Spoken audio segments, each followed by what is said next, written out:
ഒരുപാട് പരിപാടികളുടെ ഇരട്ടിയുടെ സാംസ്കാരിക കലാരംഗത്ത് ചോദിക്കുന്ന ഒരു സംഘടനയായിട്ട് മാറിയിട്ടുണ്ട്.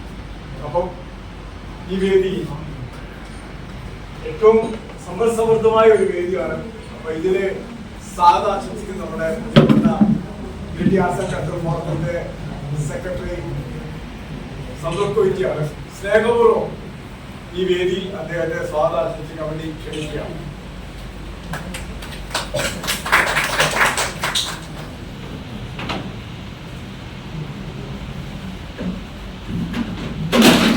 പ്രിയപ്പെട്ട നമ്മുടെ വിശിഷ്ടാതിഥികളെ, നമ്മുടെ സംസ്കരിച്ച് ഉയർത്തിയിട്ടുള്ള വിവിധ മേഖലകളിലെ പ്രിയപ്പെട്ട സഹോദരി സഹോദരന്മാർ, ഇരട്ടി ആർട്സ് ആൻഡ് കൾച്ചറൽ ഫോറം കഴിഞ്ഞ ജനുവരി 26 റിപ്പബ്ലിക് ദിനത്തിലാണ് ഇരട്ടി ഓപ്പൺ ഓഡിറ്റോറിയത്തിൽ വെച്ച് കേരളത്തിന്റെ സാംസ്കാരിക മേഖലയിലെ ഏറ്റവും മികച്ച പ്രതിനിധിയായിട്ടുള്ള സിനിമ നാടകരംഗത്തെ പ്രസിദ്ധ പ്രതിഭ ശ്രീ മുഹമ്മദ് പേരാമ്പ്ര ആദരിച്ചു. ഇതിന്റെ ഭാഗമായിട്ടാണ് ഇതിന്റെ വിദ്യാഭിമൻ. നമുക്കറിയാം, ഈ തലങ്ങളിൽ ഒതുങ്ങിപ്പോകേണ്ടുന്ന ചില പ്രതിഭകളെ ഈ അടുത്ത കാലത്തായി നമ്മുടെ മലയോര മേഖലയിൽ വളർന്നുകൊണ്ടിരിക്കുകയാണ്. നമുക്കറിയാം, നമ്മുടെ സാഹിത്യരംഗത്ത് വളർന്നു വരിക എന്നുള്ളത് സമൂഹത്തിന്റെ ഭാഗമായി സമൂഹത്തോട് കലഹിക്കുകയും സമൂഹത്തിന്റെ തിന്മകളെയും നന്മകളെയും തിരിച്ചറിഞ്ഞുകൊണ്ട് അത് സ്വജീവിതത്തിലൂടെ സമൂഹവുമായും സമൂഹത്തിലെ ജനങ്ങളുമായും സംവദിക്കുക എന്നുള്ളതാണ് ഈ സാഹിത്യ മേഖലയിലെ ഏറ്റവും മികച്ച ഘടകങ്ങളിലൊന്ന്. അത്തരം ഒരു ഘടകങ്ങൾ ഉണ്ടാക്കാൻ ഇവിടെ ഇരിക്കുന്ന ഒരു ഭൂരിഭാഗം പേരും സ്ത്രീകളായിട്ടുള്ള സഹോദരിമാർ, ഈ രംഗത്ത് വളർന്നു വരുന്ന വിദ്യാഭിമൻ എൻ്റെ ഒരു പുസ്തകം ഇങ്ങനെ പ്രസിദ്ധീകരിക്കുന്നുണ്ട്. അത് പ്രസിദ്ധീകരിക്കുമ്പോൾ പ്രകാശനം ചെയ്യാനുള്ള അവസരം ഇരട്ടി ആർട്സ് ആൻഡ് കൾച്ചറൽ ഫോറത്തിന്റെ ഭാഗത്ത് ഉണ്ടാകുമോ എന്ന് ചോദിച്ചപ്പോൾ സന്തോഷത്തോടു കൂടി അത് ഏറ്റെടുക്കുകയും ഇത്തരം ഒരു പ്രൗഢഗംഭീരമായ സദസ്സിൽ കാലാവസ്ഥ പ്രതികൂലമായിട്ട് പോലും ഞങ്ങളെ ക്ഷണം സ്വീകരിച്ച് ഇവിടെ എത്തിയിട്ടുള്ള ഇത്രയും മനോഹരമായിട്ടുള്ള സദസ്സിൽ വെച്ച് ഈ ഒരു പുസ്തകം പ്രകാശനം, ഈ പുസ്തകത്തിന്റെ ഒരു പ്രത്യേകത ഒരു പുതുമ നിറഞ്ഞ ഒരു അവതരണമാണിത്. കാരണം ഈ പുസ്തകത്തിന്റെ ഒരു വശം കവിതയും ഒരു വശം കഥകളുമാണ്. ആദ്യമായിട്ടാണ് തോന്നുന്നത് അങ്ങനെ ഒരു പുസ്തകം നമ്മുടെ മേഖലയിൽ ഇറക്കുന്നത്. അതിന് ആദ്യമായി വിദ്യാഭിമനെ അഭിനന്ദിക്കുകയാണ്. വ്യത്യസ്തമായ തന്റെ ആശയം 2 ഭാഗങ്ങളായി 2 പുറംചട്ടകളിൽ ഒറ്റ പുസ്തകമായി ഇറക്കുന്നു എന്നുള്ള സംശയമുള്ള ഈ പുസ്തകത്തിന്റെ പ്രത്യേകതയാണ്. തീർച്ചയായും അത്തരം വേദിയിൽ വെച്ച് ഇങ്ങനെയൊരു പുസ്തകം പ്രകാശനം ചെയ്യാൻ ഇരട്ടി ആർട്സ് ആൻഡ് കൾച്ചറൽ ഫോറത്തിന് വേദിയൊരുക്കിയ വിദ്യാഭിമനും വിദ്യാഭിമനെ സപ്പോർട്ട് ചെയ്തുകൊണ്ടിരിക്കുന്ന മുഴുവൻ ആളുകൾക്കും ആദ്യമായി സ്വാഗതം പറയുകയാണ്. ഞാൻ എന്റെ കത്തിലേക്ക് ഇറക്കിയാണ്. ഈ ചടങ്ങ് ഔപചാരികമായി ഉദ്ഘാടനം ചെയ്യുന്നത്, പ്രകാശനം ചെയ്യുന്നത് നമ്മുടെ ഇരട്ടി നഗരസഭയുടെ അധ്യക്ഷ ശ്രീമതി കെ സീരതയാണ്. കൃത്യസമയത്ത് തന്നെ ഇവിടെ എത്തിയിട്ടുണ്ട്. സീരതയെ ഈ ചടങ്ങിന് വേണ്ടി ഇവിടെ കൂടിയിരിക്കുന്ന എല്ലാവരുടെയും പേരിൽ ആദ്യമായി സ്വാഗതം ചെയ്യുക. ഈ ചടങ്ങിൽ അധ്യക്ഷത വഹിക്കുന്നത് ഇരട്ടി ആർട്സ് ആൻഡ് കൾച്ചറൽ ഫോറത്തിന്റെ പ്രസിഡന്റും റിട്ടയർഡ് അധ്യാപകനും വിവിധ മേഖലകളിൽ പ്രവർത്തിക്കുന്ന ശ്രീ സി കെ ശശിധരൻ മാഷാണ്. മാഷെ ഈ വേദിയിൽ ഹാർദമായി സ്വാഗതം. ഈ ചടങ്ങിൽ പുസ്തകം ഏറ്റുവാങ്ങി നമ്മളോട് സംസാരിക്കുന്നത്, നമുക്കറിയാം, സാഹിത്യരംഗത്ത് പായത്തിന്റെ മണ്ണിൽ നിന്നും ഉയർന്നു വന്നിട്ടുള്ള ഇരട്ടി ലൈബ്രറി കൗൺസിലിന്റെ താലൂക്ക് സെക്രട്ടറി കൂടിയായിട്ടുള്ള ശ്രീ രഞ്ജിത് കമലാണ്. രഞ്ജിത് കമലിനെ ഈ വേദിയിലേക്ക് ഹാർദമായി സ്വാഗതം ചെയ്യുന്നു. ഈ ചടങ്ങിൽ മുഖ്യാതിഥിയായി ഇവിടെ എത്താൻ വേണ്ടി ഏറ്റവും ഇപ്പോൾ വന്നുകൊണ്ടിരിക്കുന്ന നമ്മുടെ മലയോര മേഖലയിൽ ആദ്യമായി ഒരു സിനിമയ്ക്ക് ദേശീയ അവാർഡ് അംഗീകാരം കിട്ടിയ സിനിമയുടെ സംവിധായകൻ, മലയാറ്റം സിനിമയുടെ സംവിധായകനും എഴുത്തുകാരനും സിനിമാ പ്രവർത്തകനുമായിട്ടുള്ള ശ്രീ തോമസ് ദേവസിയാണ്. അദ്ദേഹം വന്നുകൊണ്ടിരിക്കുകയാണ്. അദ്ദേഹത്തിന്റെ അസാന്നിധ്യത്തിലും ഈ വേദിയിൽ അദ്ദേഹത്തെ ഹാർദമായി സ്വാഗതം ചെയ്യുകയാണ്. ഈ ചടങ്ങിൽ പുസ്തകം പരിചയം നടത്തുന്നത് നമുക്കറിയാം, നമ്മുടെ എല്ലാം ഏറ്റവും പ്രിയപ്പെട്ട അധ്യാപികയും സാഹിത്യരംഗത്ത് ഒരു കോർഡിനേഷൻ എന്ന രീതിയിൽ കാര്യങ്ങൾ നീക്കിക്കൊണ്ടിരിക്കുന്ന നമ്മുടെ പ്രിയപ്പെട്ട ലളിത ടീച്ചറാണ്. ടീച്ചർ ഈ മാസം 31 യു പി സ്കൂളിൽ നിന്ന് വിരമിക്കുകയാണ്. പൂർണ്ണ സമയം സാഹിത്യ രംഗത്ത് തന്നെ പ്രവർത്തിക്കണമെന്നാണ് ടീച്ചർ ആഗ്രഹിക്കുന്നത്. ഏതായാലും അതിനൊരു ചുവടുവെപ്പാണ് ഇത്തരമൊരു വേദി. ടീച്ചറെ പുസ്തകം പരിചയപ്പെടുത്തുന്നതിന് വേണ്ടി ഈ വേദിയിലേക്ക് ആദ്യമായി സ്വാഗതം ചെയ്യുന്നു. ഇവിടെ എത്തിച്ചേരാമെന്ന് ഈ പുസ്തകം പ്രസിദ്ധീകരിക്കുന്ന ബോധി ബുക്സിന്റെ കായംകുളം ബോധി ബുക്സിന്റെ മാനേജിംഗ് ഡയറക്ടർ ഹരികുമാർ ഗ്രേഡത്ത് അദ്ദേഹം ഇവിടെ എത്തിച്ചേരുമെന്ന് അറിയിച്ചിരുന്നു. അദ്ദേഹത്തിന്റെ അസാന്നിധ്യത്തിനും ഈ വേദിയിൽ അദ്ദേഹത്തെ ഹാസ്യമായി സ്വാഗതം ചെയ്യുകയാണ്.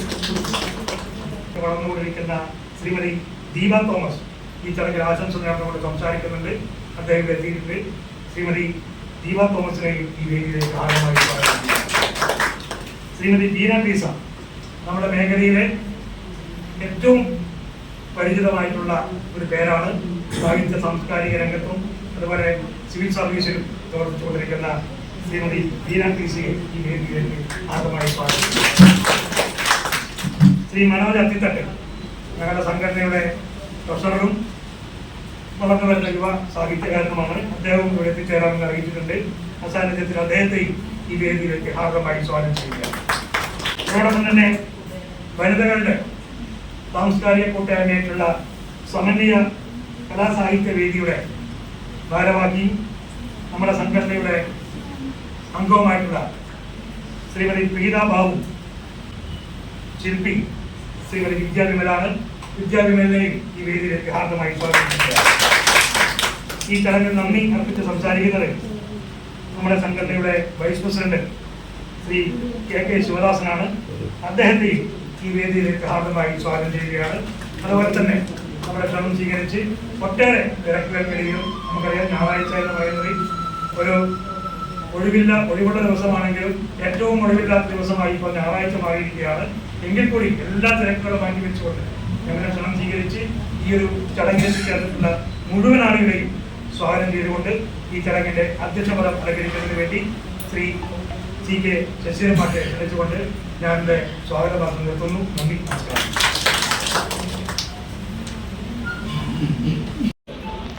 ഈ ഒരു സായാഹ്നത്തിൽ ഇവിടെ എത്തിയത് വിദ്യാവിമലിന്റെ പുസ്തകം പ്രകാശനം ചെയ്യുകയാണ്.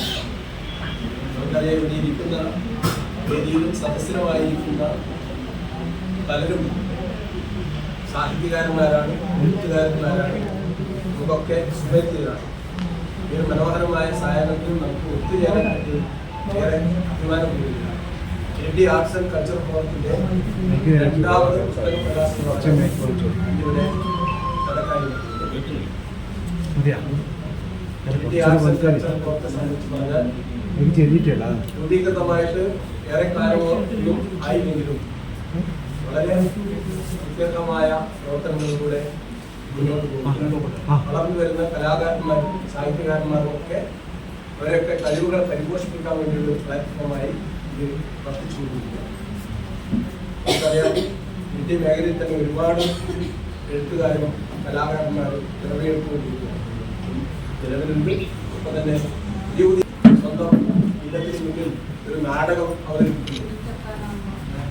അപ്പൊ അങ്ങനെ സാമൂഹ്യ ബോധവൽക്കരണത്തിന് വേണ്ടി പ്രവർത്തിക്കുന്ന ആ ഒരു മനോഭാവം ഉള്ളവരാണ് കലാകാരന്മാരും സാഹിത്യകാരന്മാരും എല്ലാം. ഈ ഒരു വൈദ്യ വേളയിൽ ഞാനൊരു അധ്യക്ഷ പ്രസംഗം നടത്തി അധിക പ്രസംഗം നടത്തുന്നില്ല, അത് തന്നെ ചുരുക്കുകയാണ്.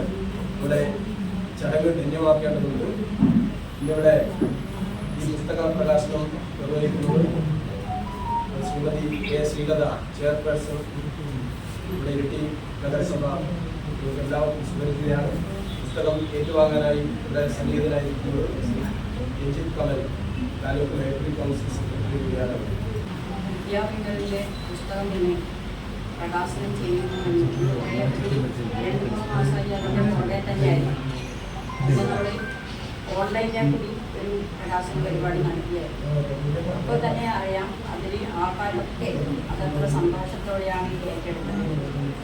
അപ്പോൾ വിദ്യാവിമൽ എഴുതും എന്നുള്ളതിന് എൻ്റെ വാർഡിലായിരുന്നു താമസിക്കുന്നത്. നമ്മളൊരു കേരളോത്സവം നടത്തിയപ്പോൾ കേരളോത്സവത്തിൻ്റെ പരിപാടി വാർഡ് ഗ്രൂപ്പിൽ ആർക്കെങ്കിലും താല്പര്യമുണ്ടോ എന്ന് അറിയാൻ ഇട്ട വാർഡിൽ വിദ്യ വിളിച്ചിട്ട് എന്നോട് പറഞ്ഞു, സ്വീകരിച്ചൊന്ന് എൻ്റെ പേര് കൊടുക്കണം, എന്തായാലും എനിക്ക് എഴുതാൻ ഞങ്ങൾ കഥയും കവിതയും എല്ലാം എഴുതുന്നു.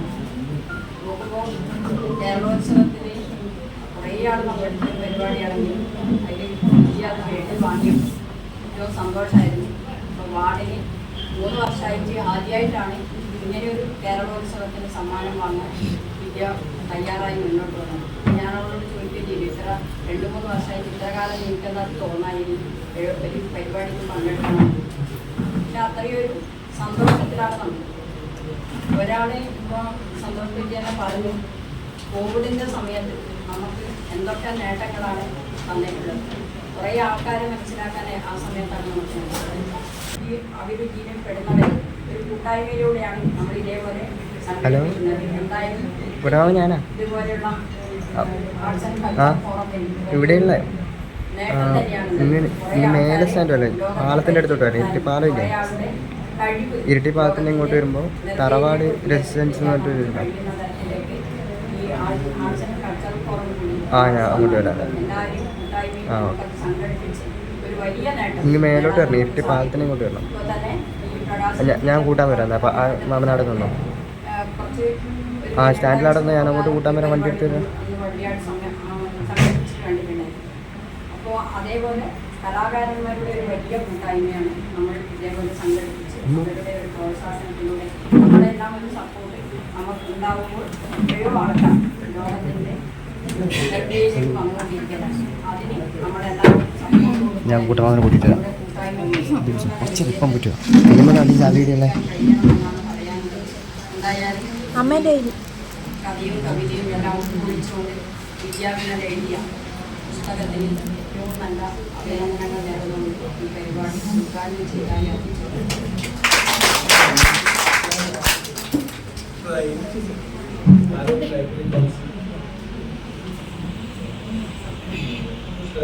ചടങ്ങാണ് നടക്കുന്നത്. വിദ്യാഭ്യാസം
പുസ്തക പ്രകാശന ചടങ്ങാണ് ഇവിടെ തുല്യമായത്.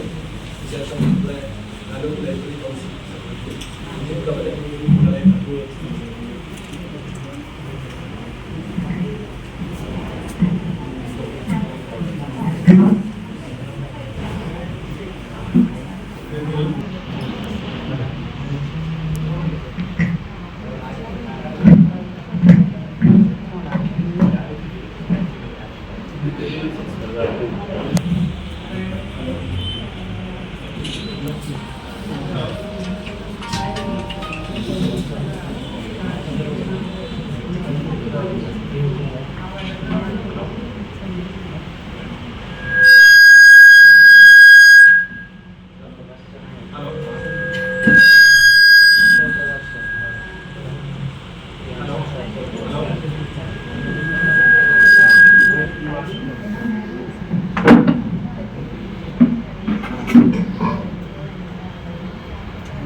വേദിയിലും സദസ്സിലുള്ള പ്രിയപ്പെട്ടവരെ,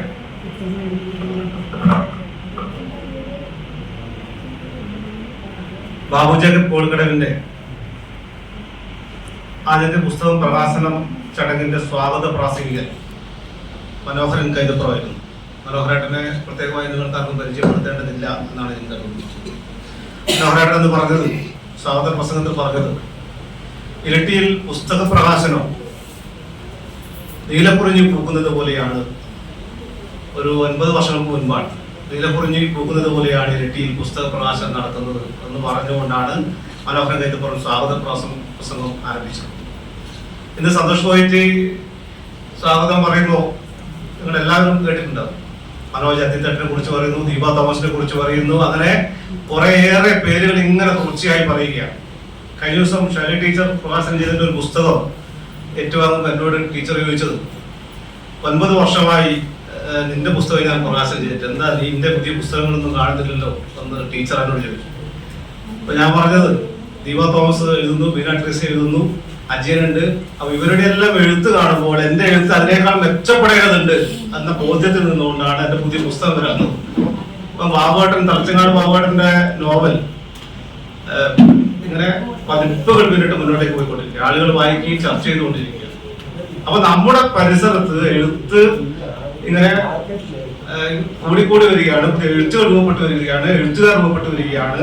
അതിന്റെ ഒരു തലം എന്ന് പറയുന്നത് കോയിറ്റിയുടെ സൂചിപ്പിച്ചിട്ടുള്ള നമ്മുടെ ഇരട്ടിയിൽ വിവിധ മേഖലകളിൽ പ്രവർത്തിക്കുന്ന സംഘടനകൾ നമ്മുടെ സാംസ്കാരിക പ്രവർത്തനത്തെ, എഴുത്തിനെ, എഴുത്തുകാരെ പ്രോത്സാഹിപ്പിക്കുന്നതിന് വേണ്ടി നിരന്തരമായി ഇടപെട്ടുകൊണ്ടിരിക്കുകയാണ് എല്ലാ മേഖലയിലും. ഇപ്പൊ തെലുങ്കരിയിൽ നിന്നുള്ള പുതിയ പുസ്തകം വന്നിട്ടുള്ള ദാമുച്ച എന്ന് പറയുന്ന ഏറ്റവും പുതിയ പുസ്തകം, അവിടുത്തെ മനോഹരന്റെ പുസ്തകം വന്നിട്ടുണ്ട്. അപ്പൊ അങ്ങനെ എല്ലാ മേഖലയിലും അവിടെ രഘുനാഥ് വരുന്നത് ഞാൻ പറഞ്ഞു വരുന്ന ഇതാണ്, എഴുത്തുകാരുടെ മാത്രം ശ്രമകരമായിട്ടല്ല, മറിച്ച് ആ എഴുത്തുകാരെ കൂടെ പിടിക്കാൻ, മുന്നോട്ടേക്ക് കൊണ്ടുപോകാൻ, അവർക്ക് ആവശ്യമായിട്ടുള്ള പ്രോത്സാഹനം നൽകാനൊക്കെ പറ്റുന്ന രീതിയിലുള്ള സംഘടനകൾ നമ്മുടെ ഇരട്ടിയിൽ ഇപ്പോൾ സജീവമായി പ്രവർത്തിച്ചുകൊണ്ടിരിക്കുന്നുണ്ട്. അതിന്റെ ഒരു ഭാഗമായിട്ട് ഇരട്ടി താലൂക്ക് ലൈബ്രറി കൗൺസിലിൽ നിൽക്കാൻ വേണ്ടി സാധിക്കുന്നുണ്ട് എന്നതിൽ അഭിമാനം കൂടി ഞാൻ പങ്കുവെക്കുകയാണ്. 71 ഗ്രന്ഥശാലകളുമായി ഇരട്ടി താലൂക്ക് 51 ഗ്രന്ഥശാലകളുമായി 9 വർഷക്കാലം മുൻപ് ഇരട്ടി താലൂക്കിൽ ലൈബ്രറി കൗൺസിൽ പ്രവർത്തനം ആരംഭിച്ചപ്പോൾ ഇപ്പൊ 9 വർഷം പിന്നിടുമ്പോൾ 121 ഗ്രന്ഥശാലകളായി ഇരട്ടി താലൂക്കിലെ മലയോര മേഖലയിലാകെ നമ്മുടെ ഗ്രന്ഥശാല പ്രസ്ഥാനം വളരുന്ന സാഹചര്യം ഉണ്ടായിട്ടുണ്ട്.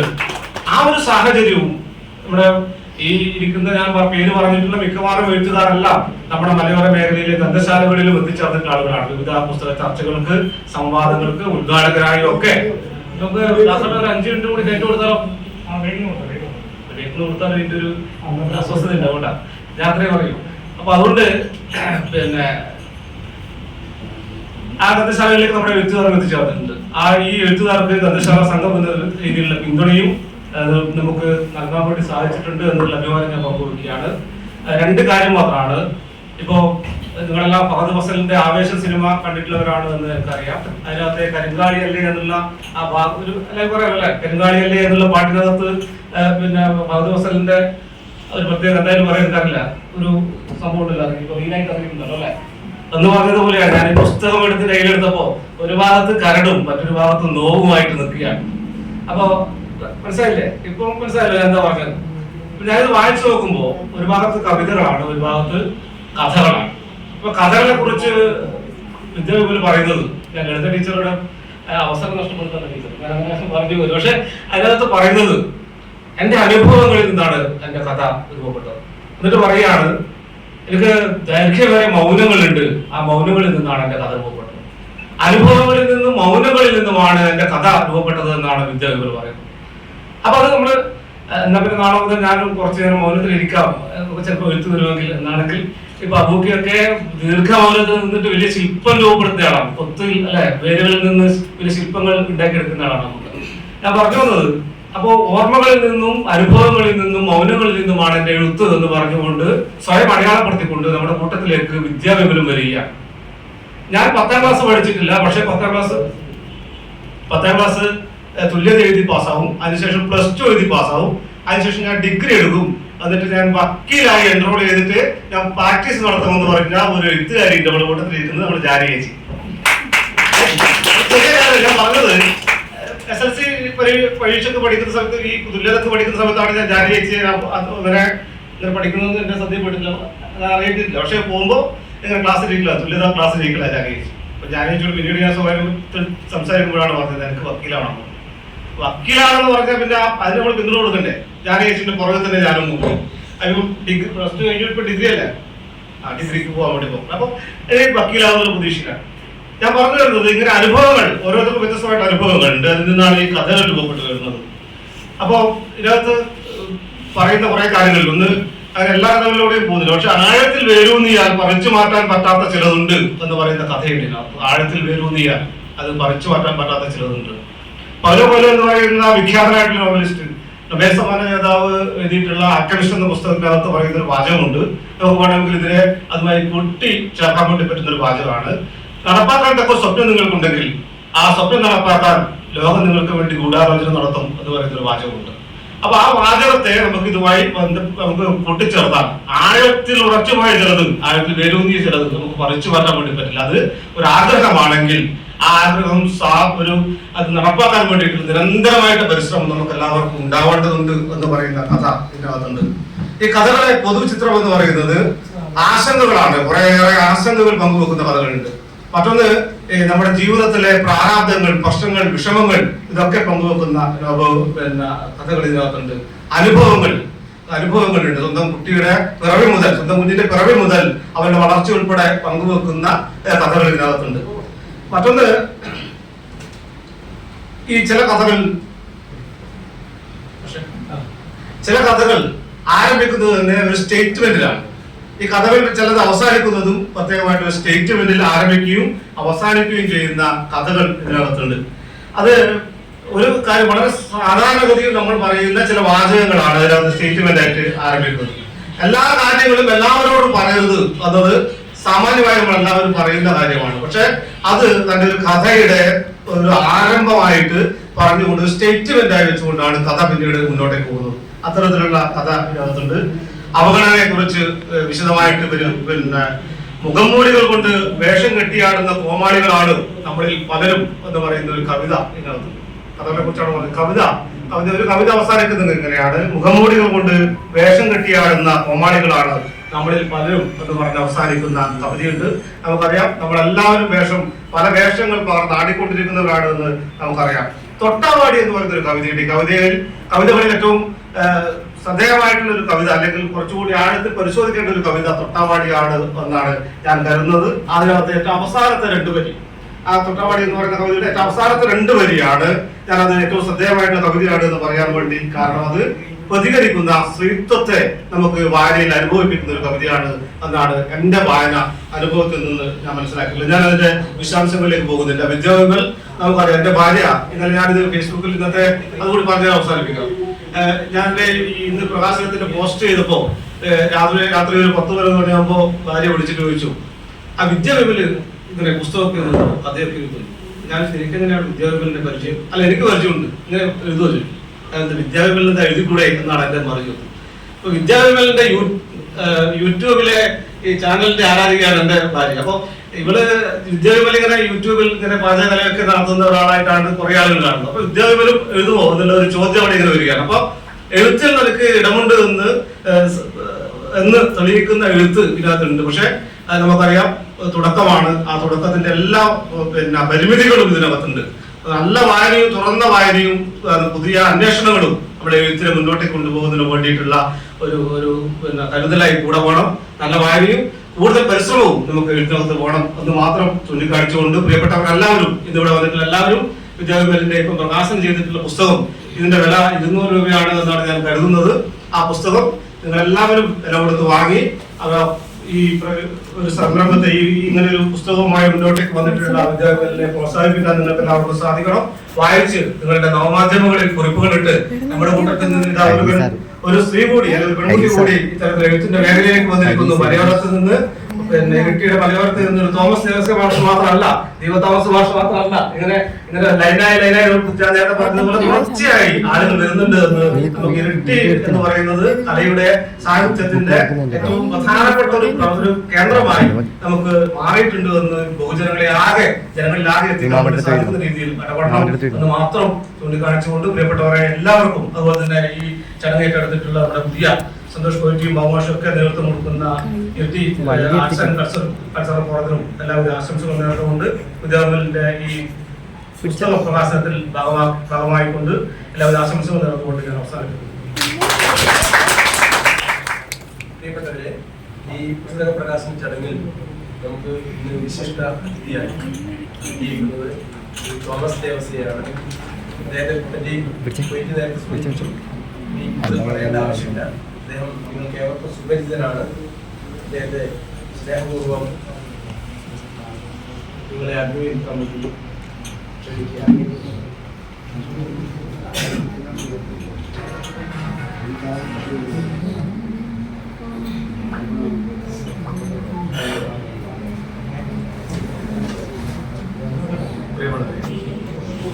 ഈ പരിപാടിയുടെ അധ്യക്ഷൻ അതുപോലെ കവയത്രി എഴുത്തുകാരിയുമായ സുഹൃത്ത് ശശിയാണ്, എല്ലാവരും നമസ്കാരമാണ്. ഞാൻ വന്നുകൊണ്ടേ ഉള്ള ഒരാളായിട്ട് എന്നെ വിളിച്ചുകൊണ്ട് വന്നത് ഒരു മാസം മുമ്പേ എന്നോട് പറഞ്ഞാണ്. അപ്പോൾ കഴിഞ്ഞ ഒരു മാസം മുമ്പ് എന്നോട് 19-ാം തീയതി മെയ് 19-ാം തീയതി എന്തെങ്കിലും പരിപാടി ഉണ്ടോ എന്ന് ചോദിക്കുന്നത്. അപ്പൊ ഒരു മാസം മുമ്പേ പരിപാടി ഏറ്റെടുത്ത് ചാർട്ട് ചെയ്യാൻ മാത്രമുള്ള സിനിമാ നടനൊന്നും അല്ല ഞാൻ. അപ്പൊ അതുകൊണ്ട് ഞാൻ പറഞ്ഞില്ല അടുത്ത 19-ാം തീയതി പരിപാടി എന്നില്ലല്ലോ. അപ്പൊ അങ്ങനെയാണ് തീർച്ചയായിട്ടും വരണം എന്ന് പറഞ്ഞ് പരിപാടി ചാർട്ട് ചെയ്യുന്നത്. അപ്പൊ അതിനിടയ്ക്ക് ഇന്നലെ പെട്ടെന്ന് സുഖമില്ലാണ്ട് 2 ദിവസം പനിയാണ്, പനിക്കിടക്കയിൽ നിന്നാണ് വരുന്നത്. ഇവരെല്ലാം നമ്മുടെ സുഹൃത്തുക്കളാണ്, എല്ലാവരും നമ്മുടെ അടുത്ത സുഹൃത്തുക്കളാണ്. അതുകൊണ്ട് രക്ഷയില്ലാത്തതുകൊണ്ട് ഞാൻ വന്നതാണ്. ഞാൻ വണ്ടി ഓടിക്കാൻ പറ്റാത്തത് ബസ്സിൽ കയറി വന്നത്, അതാ താമസിച്ചത്. നല്ലൊരു പരിപാടി നടന്ന കൃത്യസമയത്ത് എത്തുന്നതാണ്. എന്തായാലും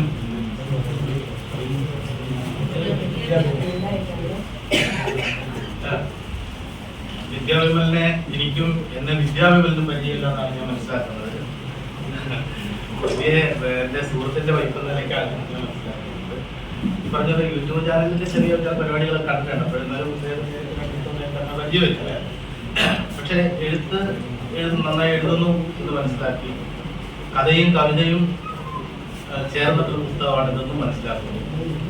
ഞാനെന്തായാലും ഇതേപോലുള്ള ഒരു പെൺകുട്ടിയുടെ ഈ കരുത്തിനെ, ഒരു ധൈര്യത്തെ വല്ലാത്ത മനക്കരുത്താണ് ഒരു പുസ്തകം.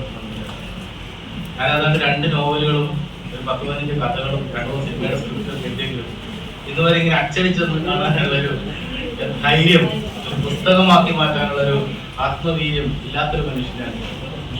എൻ്റെ മുമ്പിലിരിക്കുന്ന രഘുവേട്ടനെ പോലൊരാളും അതുപോലെ ബാബുവിനെ ഒക്കെ പുസ്തകങ്ങൾ ഇറക്കിയതാണ്. രഘുവേട്ടൻ്റെ 3ാമത്തെ പുസ്തകം വരാം. അദ്ദേഹത്തിന്റെ എല്ലാ കഥകളും വായിച്ചിട്ട് എഴുതിയിട്ടുള്ള ഒരാളും കൂടിയാണ്.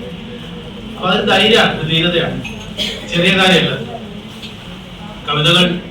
കവികൾ, എഴുത്തുകാരൊക്കെ ദിവസം പ്രതി എന്നവണ്ണം നമ്മുടെ നാട്ടിൽ ഇങ്ങനെ ഉണ്ടായിക്കൊണ്ടിരിക്കുകയാണ്. ഒരുപക്ഷെ നമ്മളെയൊക്കെ എഴുത്തുകാരാക്കിയിട്ടുള്ളത്, കലാകാരന്മാരാക്കി നിലനിർത്തിയിട്ടുള്ളത് നമ്മൾ വലിയ ദുരന്തം എന്നൊക്കെ പറയുന്ന കൊറോണയുടെ കാലത്താണ് നമുക്ക് ഇത്രയേറെ ശക്തിയുണ്ടെന്ന് നമ്മൾ മനസ്സിലാക്കി. ഇപ്പൊ വെറുതെ ഇരിക്കുമ്പോൾ, ഒന്നും ചെയ്യാതിരിക്കുമ്പോൾ നമ്മുടെ ഉള്ളിലെ ഈ കനലുകൾ എരിഞ്ഞെരിഞ്ഞ് നാം എഴുത്തുകാരും കവികളും ഒക്കെ ആയിത്തീർന്നത്. നമുക്കുണ്ട്, നമ്മുടെ ഉള്ളിൽ ഈ കരുത്തുണ്ട്. പക്ഷേ നമുക്ക് കൂടുതൽ സമയം കിട്ടി എന്നുള്ളതാണ് രഞ്ജിത്ത് പറഞ്ഞപ്പോഴാണ് ഓർക്കുന്നത്. തോമസ് ദേവസി, വിനോയ് തോമസ് വരെ അങ്ങനെയുള്ള എഴുത്തുകാർ മാത്രമല്ല, അവരുടെ ഒപ്പം തന്നെ ഒരുപാട് പേര് വന്നിരിക്കുന്നതിന് വേറൊരു ഉദാഹരണം ഈ ഇരിട്ടിയായിട്ട് ബന്ധപ്പെട്ട് ധാരാളം സിനിമാക്കാരുണ്ടല്ലോ. ഇന്ന് ഇരിട്ടി എന്ന് പറയുന്ന ഈ മലയോര മേഖല സിനിമാ സംവിധായകരെ കൊണ്ടും അഭിനേതാക്കളെ കൊണ്ടും സാങ്കേതിക വിദഗ്ധരെ കൊണ്ടും നിറഞ്ഞിരിക്കുന്ന ഒരിടം കൂടിയാണ്. കഴിഞ്ഞ ദിവസം ഒരു ഫേസ്ബുക്കിൽ ഞാനൊരു കുറിപ്പിട്ട സമയത്ത് തണുപ്പ് എന്ന് പറഞ്ഞ സിനിമയെ കുറിച്ച്, രാകേഷ് നാരായണന്റെ തണുപ്പിനെ കുറിച്ച് ഒരു കുറിപ്പിട്ടപ്പോൾ രഞ്ജന ബ്രഹം എന്ന് പറയുന്ന വലിയ ഫേമസ് ആയിട്ടുള്ള എഡിറ്റർ, അതായത് ദിലീപ് അടക്കമുള്ള നടന്മാരെ, ആ ഒരു നിരയിലുള്ള നടന്മാരെ മുഴുവൻ നടന്മാരായി കൊണ്ടുവരുന്നതിനും അവരുടെ സിനിമകളെ സിനിമകളാക്കി മാറ്റുന്നതിനും തന്റെ എഡിറ്റിംഗ് സാങ്കേതികതയിലൂടെ ഏറ്റവും കൂടുതൽ പ്രവർത്തിച്ചിട്ടുള്ള രഞ്ജൻ അബ്രഹാം എന്ന് പറയുന്ന സാറ് അതിനകത്തൊരു കുറിപ്പ് എന്റെ അഭിപ്രായമായിട്ട്, ശരിക്കും മലയോര മേഖല എന്ന് പറയുന്നത് സിനിമയുടെ ഒരു സ്ഥിരാകേന്ദ്രമായി മാറേണ്ടതായിട്ടുണ്ട്. മലയോര മേഖലയിൽ വളരെ ചെറിയ പൈസയ്ക്ക്, ചെറിയ ബഡ്ജറ്റിൽ താമസ സൗകര്യമുണ്ട്, ഭക്ഷണ സൗകര്യമുണ്ട്, അതുപോലെ നല്ല ലൊക്കേഷൻസ് ഉണ്ട്, വനപ്രദേശങ്ങളുണ്ട്, ഗ്രാമ്യ പ്രദേശങ്ങളുണ്ട്. ഇതെല്ലാം നിറഞ്ഞു കിടക്കുന്ന എന്തിനും അതുപോലെ നമുക്ക് ഒരുപാട് സംവിധായകർ ഇവിടെ ഉണ്ടായി. അപ്പൊ നമുക്ക് ഇതെല്ലാം നിറഞ്ഞു കിടക്കുന്ന ഈ സ്ഥലത്ത് സിനിമയുടെ വലിയൊരു സ്പേസ് കൂടി വേണമെന്നുള്ള ഒരു അദ്ദേഹത്തിന്റെ ആഗ്രഹത്തെ 20 കൊല്ലമായി നിരന്തരമായി ഗവൺമെന്റിനോട് ഉന്നയിച്ചുകൊണ്ടിരിക്കുകയാണെന്നുള്ള അഭിപ്രായം അദ്ദേഹം പറയുകയുണ്ടായി. അതുപോലെയാണ് എഴുത്തിന്റെ കാര്യത്തിൽ ഒരുപാട് നമ്മുടെ ഈ മലയോര മേഖലയ്ക്ക് വളരെ ഫേമസ് ആയിട്ടുള്ള ആളുകൾ ഉണ്ട് എന്നുള്ളത് നമ്മൾ മനസ്സിലാക്കും. അതിലൊരു കണ്ണിയാണ് വിദ്യാവിമല് എന്ന് നമ്മൾ ഓരോരുത്തരും മനസ്സിലാക്കുന്നുണ്ട്. എഴുത്തിന്റെ കരുത്ത് എത്രമാത്രമെന്ന് ഞാൻ വായിച്ചില്ല. എന്തായാലും സുഗതകുമാരി ടീച്ചറിന്റെ കവിതകൾ നമ്മൾ വായിക്കുമ്പോൾ രാത്രി മഴ ചുമ്മാതെ കേണും ചിരിച്ചും വിതുമ്പിയും നിർത്താതെ നിർത്തും നീണ്ട മുടി തുലച്ചും രാത്രി മഴ മന്ദമീ ആശുപത്രിക്കുള്ള ഒരു നീണ്ട തേങ്ങലായി ഒഴുകി വന്നെത്തി കിളിവാതിൽ വിടവിലൂടെ തണുത്ത കരങ്ങൾ വീട്ടി എന്നെ തുടർന്നൊരു ശ്യാമയാം ഇരവിന്റെ ഖിന്നയാം പുത്രി എന്ന് രാത്രി മഴയെ കുറിച്ച് ഒരു യുവതിയുടെ എല്ലാ അംഗ ചേതനകളെയും മുഴുവൻ നമുക്ക് മുന്നിൽ ആവാഹിച്ചുകൊണ്ട് പെർസോണിഫിക്കേഷൻ എന്ന് പറഞ്ഞ കവിതയുടെ മുഴുവൻ ഭാവങ്ങളെയും നിർമ്മിച്ചുകൊണ്ട് ഉപമയിലൂടെ ഒരു മെറ്റഫറിലൂടെ ഒക്കെ കവിത നിലനിൽക്കും. അപ്പൊ കവിത നിലനിൽക്കുന്നത് ശക്തമായ ബിംബങ്ങളിലാണ് എന്നുള്ള തിരിച്ചറിവ് നമുക്ക് ആവശ്യം. നമ്മൾ പറയും മുൻകാലത്തുണ്ടായിരുന്ന അമ്പലവും ആൽത്തറയും പള്ളിമേടകളും പൂവും കുളവും മാത്രമാണോ ബിംബങ്ങൾ? പുതിയ കാലത്ത് മാറി നിരുന്ന ഈ കാലത്ത് അതിശക്തമായ ബിംബങ്ങൾ, കാലത്തിനോടൊപ്പം ചേർന്ന് നിൽക്കുന്ന ബിംബങ്ങൾ കവിതയിൽ ഉണ്ടാവണം. അതൊക്കെ നല്ല രീതിയിൽ അതിനെ കൈകാര്യം ചെയ്യുന്നത് ദീപയെ പോലെയാണ്. ദീപയൊക്കെ നോക്കിയിരിക്കുന്ന സമയത്ത് തന്നെ കവിത എഴുതിയത് കഴിഞ്ഞ ആൾക്കാരാണ്. പുതിയ ബിംബങ്ങളെ കവിതയിൽ ഉപയോഗിക്കുന്നത് കഥയും മൂർച്ചയുള്ള കവിതകളാണ്. എല്ലുറപ്പുള്ള ഭാഷ കഥകളിൽ ഉണ്ടാവുകയാണ്. ശക്തമായ ബിംബങ്ങൾ കവിതകളിൽ ഉണ്ടാവുകയാണ്. അപ്പോൾ മാത്രമാണ് നമ്മൾ ആരുടെ അടിമകൾ, എഴുത്തുകാരുടെ അടിമകൾ, നമ്മളെ രാഷ്ട്രീയ പാർട്ടിക്കാരുടെ മതത്തിന്റെ ജാതിയുടെ ഒന്നും അടിമകൾ, നാം നമ്മുടെ എഴുത്തിന്റെ മാത്രം അടിമയാണെന്നുള്ളത്. അപ്പോൾ മാത്രമാണ് ഒരു എഴുത്തുകാരന് തുറന്നെഴുതാൻ ശക്തമായി നിൽക്കാൻ കഴിയും എന്ന് ഞാൻ മനസ്സിലാക്കുന്നു. ചായ്വുകളൊക്കെ നല്ലതാണ്, പക്ഷേ എഴുത്തിന്റെ കാര്യത്തിൽ സന്ധിയില്ലാത്ത സമരമായിരിക്കും എഴുത്തുകാരുടെ പുതിയ കാലത്ത് ഇങ്ങനെയൊക്കെയാണ് അല്ലെ. അതൊരു നല്ല രസമുള്ള ഒരു സംഭവം, ഒരു ലേഔട്ടാണ്. അത് നമ്മൾ ഇങ്ങനെ വെച്ചാൽ ഇങ്ങനെ തലനിർത്തിയിരിക്കും. അപ്പൊ ഇത് നമ്മൾ മറച്ചു നോക്കാൻ നമുക്ക് എന്താണ് ഇതിന്റെ കഥയുള്ളത്. ഏതായാലും എല്ലാ ഭാവങ്ങളും നേരുന്നു. കൂടുതൽ എഴുതുക, തുറന്ന് എഴുതുക എന്ന് മാത്രം അഭ്യർത്ഥിച്ചു. നന്ദി. ഈ പുസ്തകം പരിചയപ്പെടുത്തുന്നു. പുസ്തക പരിചയം നിർവഹിക്കുന്നത്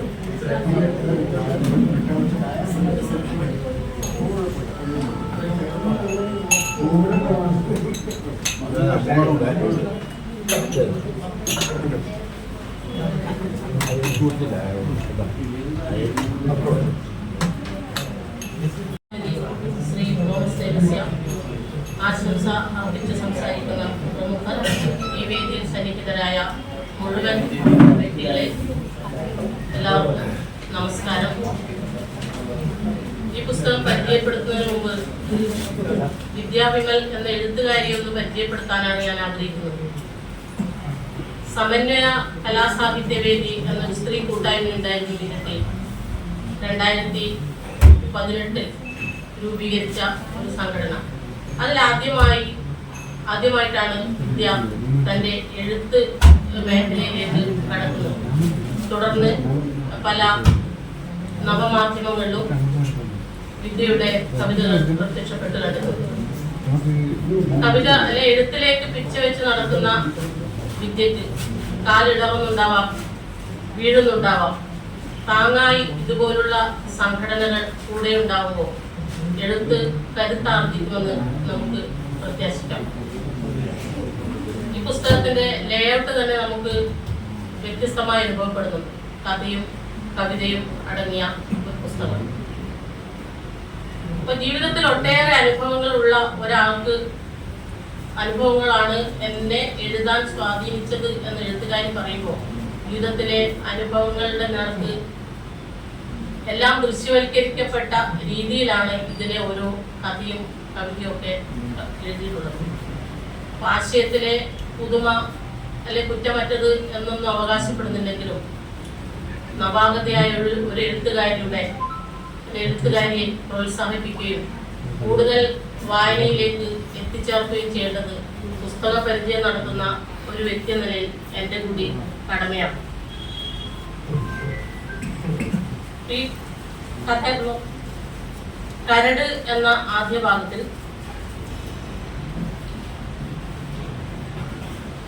19 കവിതകളാണുള്ളത്. അതുപോലെ നോവ് എന്ന കഥാഭാഗത്ത് 13 കഥകളും ആണ് ഉൾക്കൊള്ളിച്ചിട്ടുള്ളത്. ഓരോ കഥകളും കവിതകളും വ്യത്യസ്തമായ ആശയങ്ങളാണ് പ്രദാനം ചെയ്യുന്നത്. കഥകളിലൂടെ നമുക്കൊന്ന് കടന്നു പോകുമ്പോൾ തിരയും തീരവും എന്ന ആദ്യത്തെ കഥ ഞാനൊന്ന് പരിചയപ്പെടുത്തിയാണ്. കണ്ടാൽ മതിവരാത്തൊരു പ്രതിഭാസമാണ് കടൽ.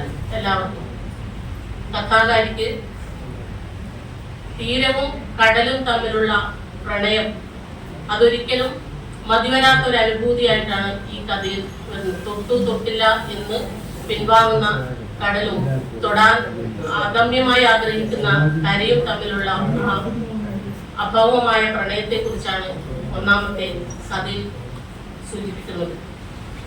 കടൽ തീരത്തിന്റെ വശ്യതയോടും സൗന്ദര്യത്തോടും എപ്പോഴും ആരാധനയോടെ നോക്കിക്കാണുന്ന ഒരു എഴുത്തുകാരിയാണ് വിദ്യാവിമൽ. തുടർന്നുള്ള കഥകൾ ഓരോന്നും നേരത്തെ ഇവിടെ സൂചിപ്പിച്ചു. വേര് എന്ന കഥ, വേര് ഒരു സിമ്പലാണ്, നമുക്കറിയാം. എത്രയോ ആഴത്തിൽ പടർന്നു പോകാൻ പറ്റുന്ന, ആഴത്തിലേക്ക് ഇറങ്ങി പോകുന്ന ഒരു പ്രതീകമാണ് വേര്. അവസാനം കഥാഭാഗത്ത് പറയുന്നത് മണ്ണിലായാലും മനുഷ്യന്റെ മനസ്സിലായാലും പറിച്ചെറിയാൻ പ്രയാസമാണ് എന്ന്. ആഴത്തിൽ ഇറങ്ങിപ്പോയ ചില അനുഭവങ്ങൾ, ചില വേരുകൾ അത്ര എളുപ്പത്തിലൊന്നും പറിച്ചു കളയാൻ പറ്റില്ല എന്ന ആശയമാണ് വേര് എന്ന കഥയിലൂടെ സൂചിപ്പിക്കുന്നത്. തുടർന്ന് ഓരോ കഥകളും പ്രകൃതിക്കൊരു പ്രണയലേഖനം എന്നൊരു കഥയുണ്ട്. സാധാരണ പുതുമ അവകാശപ്പെടാനില്ലാത്ത ഒരു പ്രമേയമാണ് പാരിസ്ഥിതിക പ്രശ്നങ്ങളോടുള്ള എഴുത്തുകാരുടെ സമീപനം. പക്ഷേ പ്രകൃതിയിലെ സമസ്ത തലങ്ങളിലും പ്രണയം മാത്രം ദർശിക്കുന്ന ഒരു എഴുത്തുകാരിയായിട്ടാണ് ഈ കഥ വായിച്ചപ്പോൾ എനിക്ക് തോന്നിയത്. അലൗകികമായ ആ പ്രണയഭാവം പ്രകൃതിയിലെ ഓരോ തലങ്ങളിലും കണ്ടെത്തുകയും പ്രകൃതിയോട് താൻ എത്രമാത്രം ഇണങ്ങി ജീവിക്കുന്നു എന്ന് തെളിയിക്കുകയും ചെയ്യാണ് ഈ കഥയിലൂടെ. നമുക്കറിയാം, വിദ്യയുടെ യൂട്യൂബ് ചാനലൊക്കെ കാണുന്നവർക്ക് വിദ്യയും പ്രകൃതിയും തമ്മിലുള്ള ഒരു ബന്ധം, ഒരു നിസ്സാര കാര്യം, ഒരു യാത്ര അല്ലെങ്കിൽ ഒരു വീടിന് പുറത്തുള്ള ഒരു കാഴ്ച, ഇതൊക്കെയാണ് വിവരണാത്മകമായ ചാനലിൽ ചിലപ്പോൾ കാണുന്നത്. ഇപ്പൊ പ്രകൃതിയിലെ ഓരോ അണുവിലും ഓരോ ഭാവവും എന്താ പറയുക നിരീക്ഷിച്ചുകൊണ്ട് അവൾ എപ്പോഴും ഇങ്ങനെ സഞ്ചരിക്കുന്ന ഒരു രീതി എനിക്ക് ഫീൽ ചെയ്തിട്ടുണ്ട്. ആ അത്തരത്തിലുള്ളൊരു ആശയം ഉൾക്കൊള്ളുന്ന കഥയാണ് പ്രകൃതിക്കൊരു പ്രണയലേഖനം എന്ന്. ഈ പ്രണയ സങ്കല്പം മനുഷ്യന്റെ അല്ലെ എത്ര തിരക്കുകൾക്കിടയിലും പ്രകൃതിയിലുള്ള പ്രകൃതിയിലെ ചില സംഭവങ്ങൾ കാണുമ്പോൾ ആനന്ദം കണ്ടെത്താൻ ശ്രമിക്കുന്നത് മനുഷ്യ സ്വഭാവമാണ്. അത്തരത്തിലുള്ള ചെറിയൊരു സംഭവം പോലും കഥാകാരിക്ക് വളരെ അനുഭവവേദ്യമാക്കിയിട്ടുണ്ട് എന്നാണ് ഈ കഥയിലൂടെ സൂചിപ്പിക്കുന്നത്. അടുത്തൊരു കഥ പ്രതീക്ഷ എന്നൊരു കഥയാണ്. മുറ്റത്തെ 4 മണി ചെടിയിലെ ഇല പൊഴിയുന്നത് പോലെയാണ്, അല്ലെ ഇല വാടിപ്പോകുന്നത് പോലെയാണ് എൻ്റെ ജീവിതത്തിലെ ഓരോ സന്തോഷങ്ങളും പൊഴിഞ്ഞു പോയത് എന്ന് സൂചിപ്പിക്കുന്നുണ്ട്. ഇപ്പോ ആ പൊഴിഞ്ഞുപോക്കിനിടയിലും ഇടയ്ക്ക് മുളച്ചു വരുന്ന പ്രതീക്ഷയുടെ നാമ്പുകൾ കണ്ടെത്താൻ കഥാകാരി ശ്രമിച്ചിട്ടുണ്ട്. സ്വന്തം ജീവിതാനുഭവത്തിന്റെ തനതായ ആവിഷ്കാരം തന്നെയാണ് ആ കഥ. ആ കഥയിൽ എത്ര പ്രതീക്ഷയോടുകൂടിയാണ് ജീവിതത്തെ നിരീക്ഷിക്കുന്നത് എന്നുകൂടി സൂചിപ്പിച്ചുകൊണ്ടാണ്, പ്രതീക്ഷയോടെ എന്ന് പറഞ്ഞുകൊണ്ടാണ് കഥ അവസാനിക്കുന്നത്. എൻ്റെ ഒരു അനുഭവ കഥ എന്നൊരു കഥയുണ്ട്. നേരത്തെ രഞ്ജിത്ത് കമലോട് സൂചിപ്പിച്ചു ഒരു പ്രസ്താവന, എല്ലാ കാര്യങ്ങളും എല്ലാവരോടും പറയരുത് എന്ന്. ഇപ്പോൾ സാധാരണ ജീവിതത്തിൽ എല്ലാവർക്കും സംഭവിക്കാവുന്ന കാര്യങ്ങളാണ്. രഹസ്യങ്ങൾ അധികം സൂക്ഷിക്കാൻ കഴിയാത്തവരാണ് മനുഷ്യർ. പക്ഷേ അത് പറഞ്ഞു പോയതിന്റെ പേരിൽ അനുഭവിക്കുന്ന ചില അല്ലെങ്കിൽ അത്തരം തിക്താനുഭവങ്ങൾ കഥാകാരിക്ക് ഉണ്ടായിട്ടുണ്ട് എന്നുള്ള ഒരു നേരിട്ട് പറച്ചിൽ, ഒരു തുറന്നു പറച്ചിലാണ് ആ കഥ. കഥയിൽ ഗഹനമായ വലിയ ആശയങ്ങളൊന്നും ഉൾക്കൊള്ളിച്ചില്ലെങ്കിലും സാധാരണ രീതിയിലുള്ള ഒരു സംഭവത്തെ കഥയ്ക്ക് വിഷയമാക്കിക്കൊണ്ട് അവതരിപ്പിക്കുകയാണ് ചെയ്തിട്ടുള്ളത്. കൊറോണ വൈറസ് എന്ന കഥ കൊറോണ കാലത്ത് മനുഷ്യർ അനുഭവിച്ച ദുരനുഭവങ്ങളുടെ നേർക്കാഴ്ചയാണ്.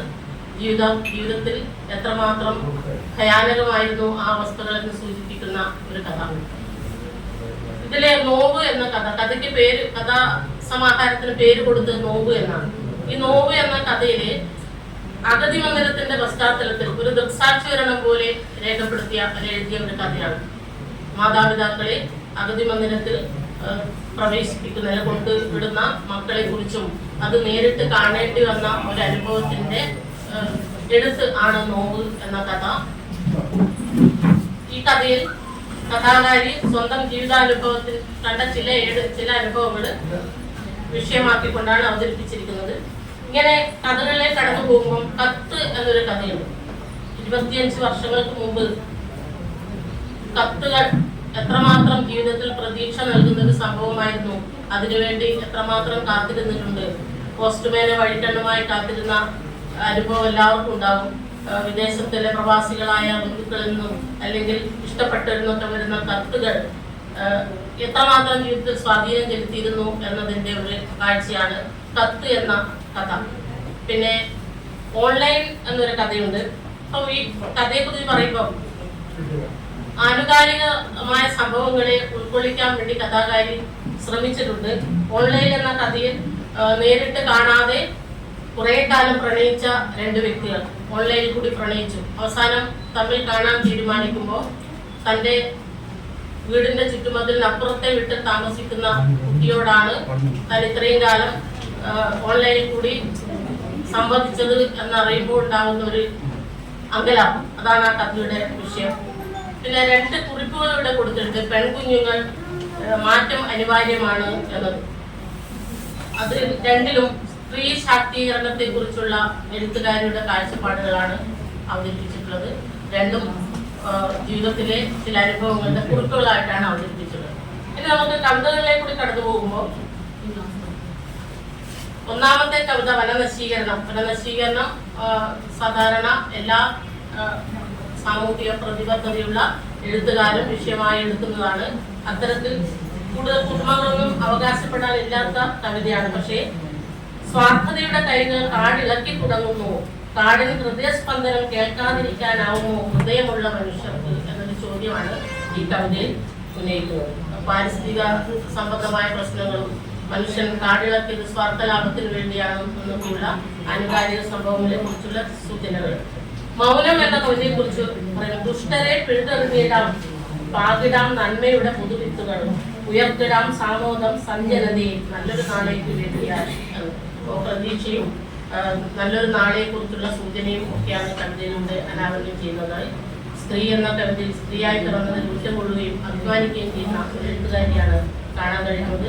കൊറോണ എന്ന കവിതയിൽ നേരത്തെ പറഞ്ഞതുപോലെ കൊറോണ കാലത്ത് മനുഷ്യർ അനുഭവിക്കേണ്ട ദുരനുഭവങ്ങളുടെ എല്ലാം നേർക്കാഴ്ചയാണ്. മാറുന്ന ലോകം എന്നൊരു കവിതയുണ്ട്. ആധുനിക മനുഷ്യന്റെ ജീവിത മാറ്റം എന്തൊക്കെ ആഹാരത്തിലും വസ്ത്രധാരണത്തിലും സ്വഭാവത്തിലും ജീവിത രീതിയിലും എല്ലാം വന്ന മാറ്റങ്ങൾ കവിതയിൽ കൂടി അവതരിപ്പിച്ചിരിക്കുന്നു.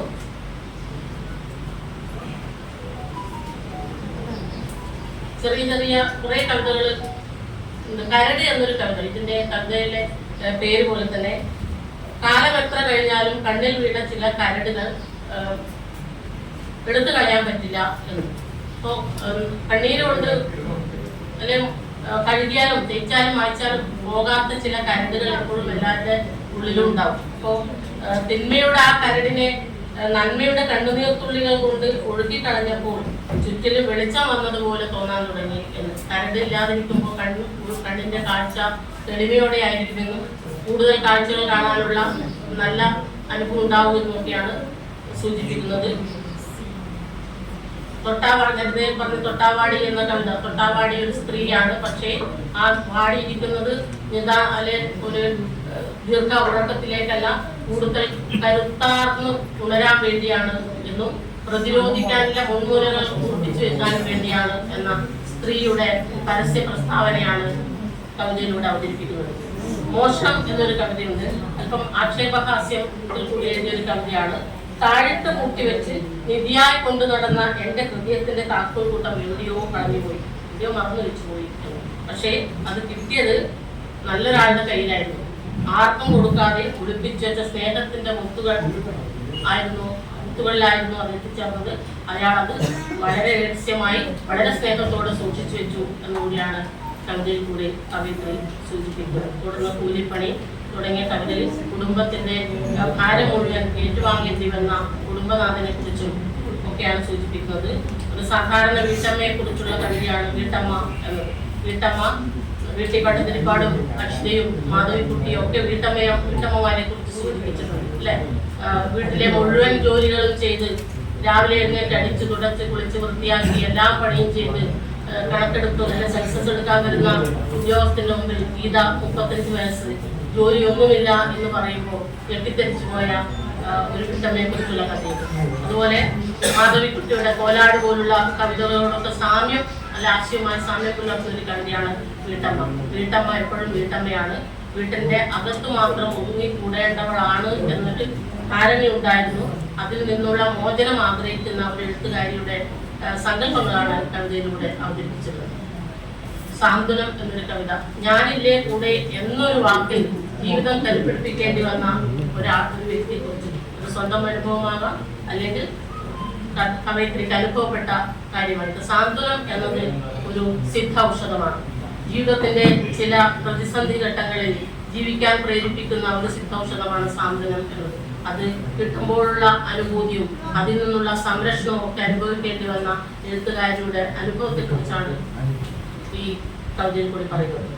അപ്പോൾ കവിതകളെ കുറിച്ചും കഥകളെ കുറിച്ചും കുറ്റമറ്റത് എന്ന് അവകാശപ്പെടുന്നില്ലെങ്കിലും എഴുത്തിന്റെ ലോകത്തേക്ക് കടന്നു വന്ന ഈ എഴുത്തുകാരിയെ നമ്മൾ ചേർത്ത് പിടിക്കണം. വിദ്യാവിമലിനോട് ഒരു എഴുത്തുകാരി എന്ന നിലയിൽ കൂടുതൽ വായനയും കൂടുതൽ ഗൗരവകരമായ എഴുത്തിലേക്കും കടക്കണം എന്ന് ഒരു അർത്ഥത്തിന് കൂടിയുണ്ട്. എല്ലാ കവിതകളും എല്ലാ കവിതകളും മുഴുവനും കൂടുതൽ വായിച്ച് അല്ലെങ്കിൽ കൂടുതൽ വായനക്കാർ ഈ പുസ്തകത്തിന് ഉണ്ടായിരിക്കണം. വിദ്യയെ കൂടുതൽ വായനാ ലോകത്തേക്ക് എത്തിക്കാൻ വേണ്ടി നിങ്ങൾ ഓരോരുത്തരും പ്രോത്സാഹിപ്പിക്കണം എന്നുകൂടി സൂചിപ്പിച്ചുകൊണ്ട് ഞാൻ അവസാനിപ്പിക്കുകയാണ്. പ്രിയപ്പെട്ടവരെ, വിദ്യാവിമലിന്റെ പുസ്തകം ഇവിടെ വിതരണത്തിനായി തയ്യാറായിട്ടുണ്ട്. നിങ്ങളത് വാങ്ങി സഹകരിക്കണമെന്ന് അഭ്യർത്ഥിക്കുന്നു. 200 രൂപയാണ് വില. വാങ്ങുക മാത്രമല്ല, വായിച്ച് അതിനൊരു ബുക്കൊക്കെ ഇട്ട് അവരെക്കൂടെ പ്രോത്സാഹിപ്പിച്ച് നല്ലൊരു എഴുത്തുകാരിയാക്കി മാറ്റണം എന്നാണ് അഭ്യർത്ഥിക്കാറുള്ളത്. ഇനി ഈ ചടങ്ങിന് ആശംസകൾ അർപ്പിച്ച് സംസാരിക്കുന്നത് ദീപ തോമസ്, സാഹിത്യകാരിയാണ്, സ്വദേശിനിയാണ്. അവരെ സ്നേഹപൂർവ്വം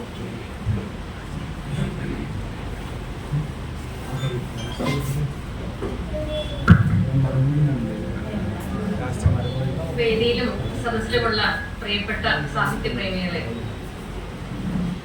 വിദ്യാവിമലിനെ അതുപോലെ തന്നെ ഇരിട്ടി ആർട്സ് ആൻഡ് കൾച്ചറൽ ഫോറത്തെയൊക്കെ ഞാൻ അറിയുന്നത് ഞാൻ വളരെ ലേറ്റ് ആയിട്ടാണ് ഈ ഒരു സാഹിത്യ ഇരിട്ടി ആർട്സ് ആൻഡ് കൾച്ചറൽ ഫോറത്തിലേക്ക് എത്തിയത്.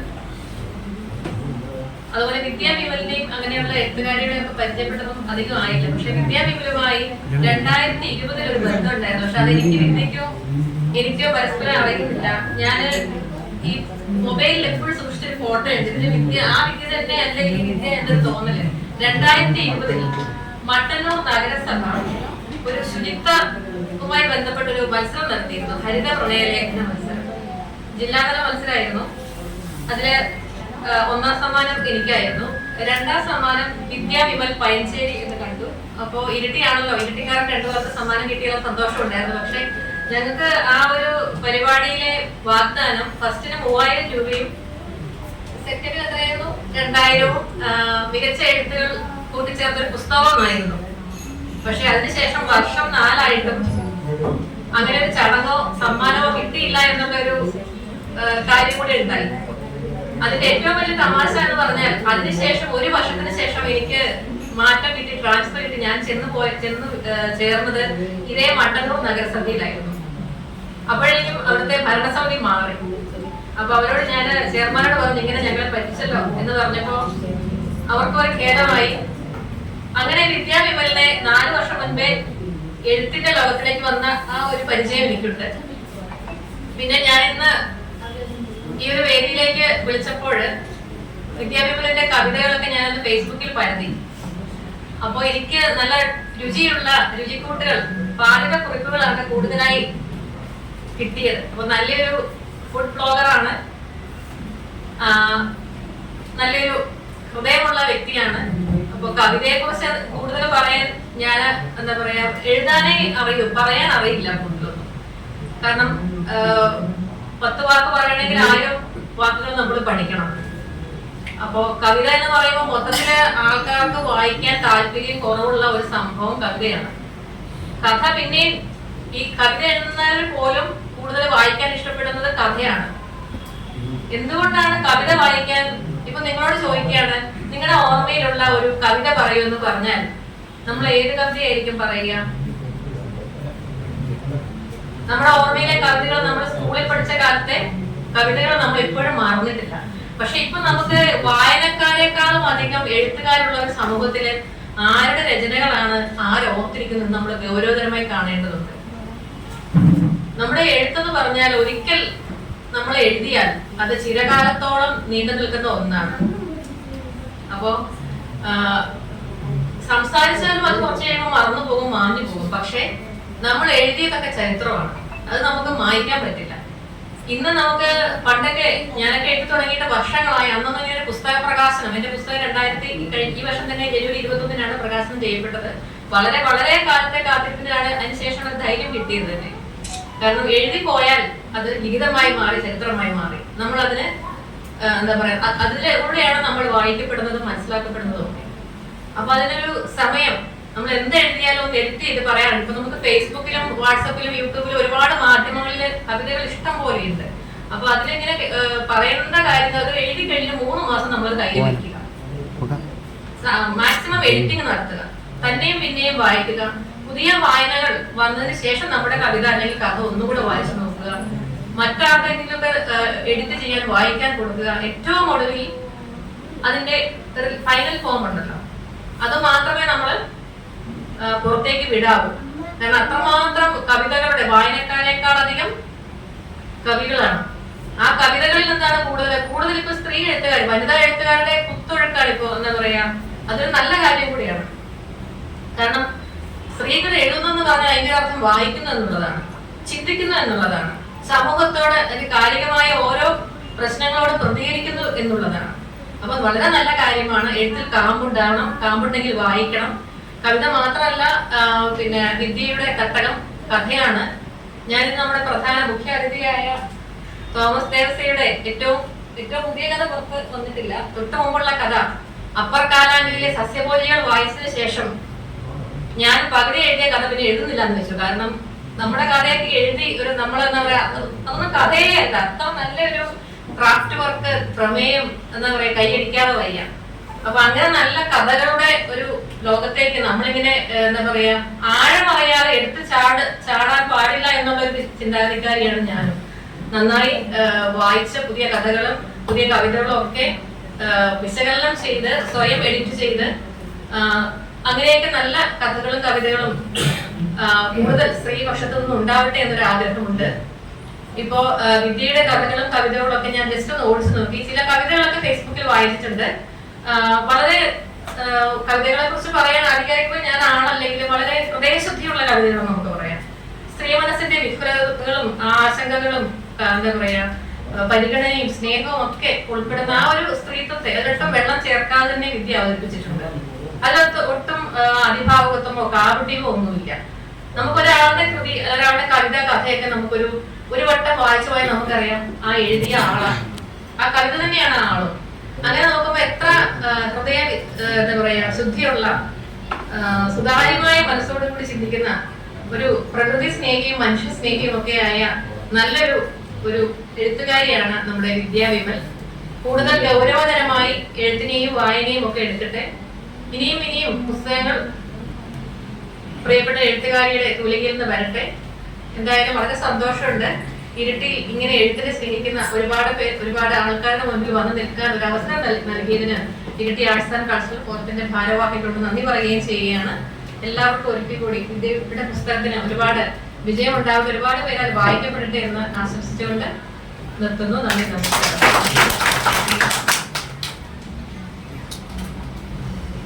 അടുത്തതായി ആശംസ അർപ്പിച്ച് സംസാരിക്കുന്നത് വീണ ട്രീസയെ കുറിച്ച് പറയേണ്ടതില്ല. ഞാനൊക്കെ ഇരിട്ടിയിൽ ഇപ്പോൾ ഒരു 5-8 വർഷമായിരുന്നു ഞാനിവിടെ താമസിക്കുന്നത്. അപ്പോഴേ ഞാൻ അവരുടെ കവിതകളൊക്കെ വായിച്ചു വരിക. അപ്പം എഴുതാൻ പുസ്തകം സ്നേഹപൂർവ്വം സംസാരിക്കാനായി ക്ഷണിക്കുക.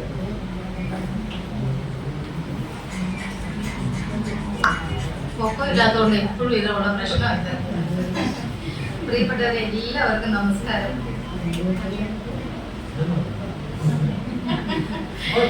എനിക്ക് ഭയങ്കര സന്തോഷമായിട്ടോ. എന്താന്ന് പറയാമോ, ഈ വിദ്യയുടെ അടുത്തിരുന്നിട്ട് എന്നെ വലിയ ശല്യം ചെയ്തോണ്ടിരിക്കുക.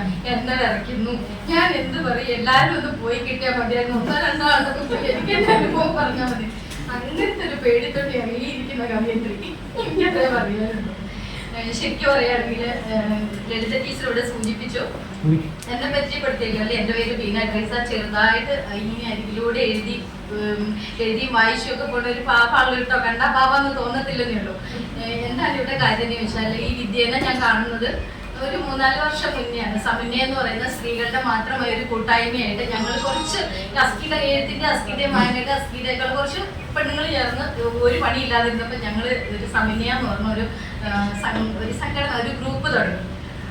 അവിടെ ഇരുന്ന് ഈ വിദ്യ അതിലേക്ക് കടന്നു വരുന്ന സമയത്ത് ഞങ്ങൾ കുറച്ച് ആളുകളൊക്കെ കുറച്ചും കൂടെ എന്താ പറഞ്ഞാൽ സംസാരിച്ചും ഇങ്ങനെ സൊസൈറ്റിയോട് ഇടപഴകിയും ഒക്കെ കുറച്ച് പഴക്കം വന്ന ആളുകളായിരുന്നു.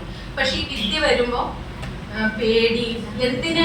സമന്വയയുടെ സ്റ്റേജിൽ ഒരു പ്രോഗ്രാം അവതരിപ്പിച്ചാൽ അത് സംസാരിക്കാനോ സദസ്സിന് 1-2 പേരിരിക്കുന്ന അല്ലെങ്കിൽ 10 പേരിരിക്കുന്ന സദസ്സിനെ അഭിമുഖീകരിക്കാൻ ശക്തിയില്ലാത്ത ഒരു പെൺകുട്ടിയായിരുന്നു വിദ്യ. എന്റെ കൺമുമ്പിൽ ഞാൻ വിദ്യ ഇന്നും ഓർക്കുന്നത്. അപ്പൊ വിദ്യനെ ഇങ്ങനെ ചേർത്ത് ഞാൻ പിടിക്കുമ്പോൾ വിദ്യ എപ്പോഴും എൻ്റെ അടുത്ത് ഇങ്ങനെ ഒരു അറ്റാച്ച്ഡ് ആയിട്ട് വരും. കാരണം ഞാൻ കുറച്ച് ബൂസ്റ്റപ്പ് ചെയ്യോളെ എപ്പോഴും. അവൾ ഇന്നൊരു പുസ്തകം ഇറക്കി എന്ന് പറയുന്നത് ഒരു ചെറിയ കാര്യമല്ല, ഒരു വലിയ കാര്യമാണ്. കാരണം എന്താ വെച്ചാൽ അന്ന് സദസ്സിനെ അഭിമുഖീകരിച്ച് ഇതുപോലെ സംസാരിച്ചത് രഞ്ജിത്ത് കമലിനെ പോലെയുള്ള ആളുകൾ, ലൈബ്രറി കൗൺസിലിന്റെ സെക്രട്ടറി. ശരിക്കും പറഞ്ഞാൽ എന്നെയൊക്കെ എന്താ പ്രൊമോട്ട് ചെയ്ത് രഞ്ജിത്താണെന്ന് എനിക്ക് പറയാൻ പറ്റും. കാരണം ഒരുപാട് സ്റ്റേജുകളിൽ നിന്ന്, ഒരുപാട് ഇങ്ങനെ വേദികളിൽ നിന്ന് സംസാരിച്ച് വന്ന ഞാൻ ഇന്നും സ്വന്തമായി ഒരു പുസ്തകം ഇറക്കിയിട്ടില്ല. ആ ഒരു ലെവലിലേക്ക് ഞാൻ എത്തിയിട്ടില്ല. പക്ഷെ വിദ്യക്ക് അത് സാധിച്ചു എന്നുള്ളത് ചെറിയ കാര്യമാണോ? അല്ല. അത് എന്റെ മുമ്പിൽ 4 വർഷം മുന്നേ പതുങ്ങി പൂച്ചയെപ്പോലെ നിന്ന പെൺകുട്ടിയാണ് ഇതെന്ന് ഓർക്കണം. അതാണ് ഇവിടുത്തെ ക്ലൈമാക്സ്. പിന്നെ എനിക്ക് വിദ്യയെക്കുറിച്ച് പറയാനുള്ളത് വെച്ചാൽ, ഞാൻ വിദ്യയുടെ എഴുത്ത് ഞാൻ വായിച്ചില്ല, പുസ്തകം ഞാൻ വായിച്ചില്ല, അത് കണ്ടതേ ഉള്ളൂ. കാരണം എന്താ വെച്ചാൽ ഇവിടെ സംസാരിച്ചവരെല്ലാവരും പറഞ്ഞു പുതിയതായിട്ട് എഴുതുന്ന ഒരാൾക്ക് ഉണ്ടാവുന്ന എന്തൊക്കെ അപാകതകളോ പരിമിതികളോ ഒക്കെ ആ പുസ്തകത്തിൽ കാണും. അത് അണ്ടർസ്റ്റാൻഡ് ചെയ്യാനും അതിനെ പരിഹരിക്കാൻ പ്രേരിപ്പിക്കാനുമാണ് നമ്മുടെ നാട്ടിലുള്ളത്, നമ്മളെല്ലാം ഇവിടെ ഇരിക്കുന്നത്. മനസ്സിലായോ? അതുകൊണ്ട് വിദ്യയുടെ എഴുത്തിൽ അപാകതകൾ ഉണ്ടാവാൻ, ചില പരിമിതികൾക്ക് നമ്മൾ ഫൈൻഡ് ഔട്ട് ചെയ്തെന്ന് വരാം. പക്ഷെ ഞാൻ ഇതൊന്നുമല്ല പറയാൻ പോകുന്നത്. വിദ്യയുടെ പുസ്തകം ഞാൻ വായിച്ചിട്ടില്ലാത്ത സ്ഥിതിക്ക് വിദ്യ എന്ന് പറയുന്ന വ്യക്തിയെ കുറിച്ചാണ് ഞാൻ പറയാൻ പോകുന്നത്. പൂച്ചയെ പോലെ പതുങ്ങിയിരിക്കുന്ന ഈ കുട്ടി ഒരു യൂട്യൂബറാണ്. മനസ്സിലായോ? നമുക്ക് അതല്ല, ഞാനൊക്കെ ഇങ്ങനെ സ്റ്റേജിൽ കയറി പ്രസംഗിക്കുന്നു, ഓടിച്ചാടി നടക്കുന്നു, ഞാൻ ഭയങ്കര സൊസൈറ്റിയായിട്ട് കമ്മിറ്റഡ് ആണെന്ന് പറഞ്ഞ് ജീവിക്കുന്നു. ഇങ്ങനെയൊക്കെ ചെയ്യുന്ന എനിക്കൊരു യൂട്യൂബ് ചാനൽ തുടങ്ങാനോ അവിടെ നിന്ന് ഒരു യൂട്യൂബറായി മാറാനോ സ്റ്റിൽ സാധിച്ചിട്ടില്ല. ഞാൻ കുറേ കാലമായിട്ട് ഇതിനു വേണ്ടിയിട്ട് തയ്യാറെടുക്കുന്നുണ്ട്, പക്ഷെ ഇതുവരെ സാധിച്ചിട്ടില്ല. പക്ഷെ ഷീസ് ഒരുപാട് വ്യൂവേഴ്സ് ഉള്ള ഒരു യൂട്യൂബറാണ്. അപ്പൊ വിദ്യ എന്ന് പറയുന്നത്, വിദ്യാഭ്യാസം നമ്മൾ കാണുന്ന ഒരു ചെറിയ എഴുത്തുകാരിയോ ചെറിയൊരാളോ അല്ലെങ്കിൽ ഒരു പതുങ്ങി നിൽക്കേണ്ട ആളോ അല്ല. എൻ്റെ ഒരു കാഴ്ചപ്പാടിൽ ഞാൻ മനസ്സിലാക്കിയെടുത്തോളം. പിന്നെ എഴുത്ത് എന്ന് പറയുന്നത് നമുക്കറിയാലോ, ഒരുപാട് വായനകളിലൂടെ കൂടുതൽ ഇപ്പൊ എൻ്റെ എക്സ്പീരിയൻസ് ആണ് ഞാൻ പറയുന്നത്. എഴുതുന്ന, വായിക്കുന്ന, സൊസൈറ്റിയായിട്ട് കമ്മിറ്റഡ് ആയി ജീവിക്കുന്ന, ആളുകളുമായിട്ട് ഇടപഴകുന്ന ധാരാളം എക്സ്പീരിയൻസ് ഉള്ള എല്ലാ മനുഷ്യർക്കും ഡിഫറൻ്റ് ആയ രീതികൾ, വ്യത്യസ്തമായ രീതികളിലൂടെയാണ് അവർ എഴുത്തുണ്ടാവുക. ചിലർക്ക് അനുഭവങ്ങളായിരിക്കും എഴുത്തെന്ന് പറയുന്നത്, ചിലർക്ക് കാഴ്ചകളായിരിക്കും എഴുത്തെന്ന് പറയുന്നത്. അപ്പം അനുഭവങ്ങൾ, വിദ്യ എന്ന് പറയുന്ന ഒരു സാധാരണ വീട്ടമ്മ കൂടിയാണ്. അപ്പൊ അവളുടെ എഴുത്തിന് ജീവിതത്തിന്റെ പരിവേഷം തീർച്ചയായിട്ടും ഉണ്ടാകാം.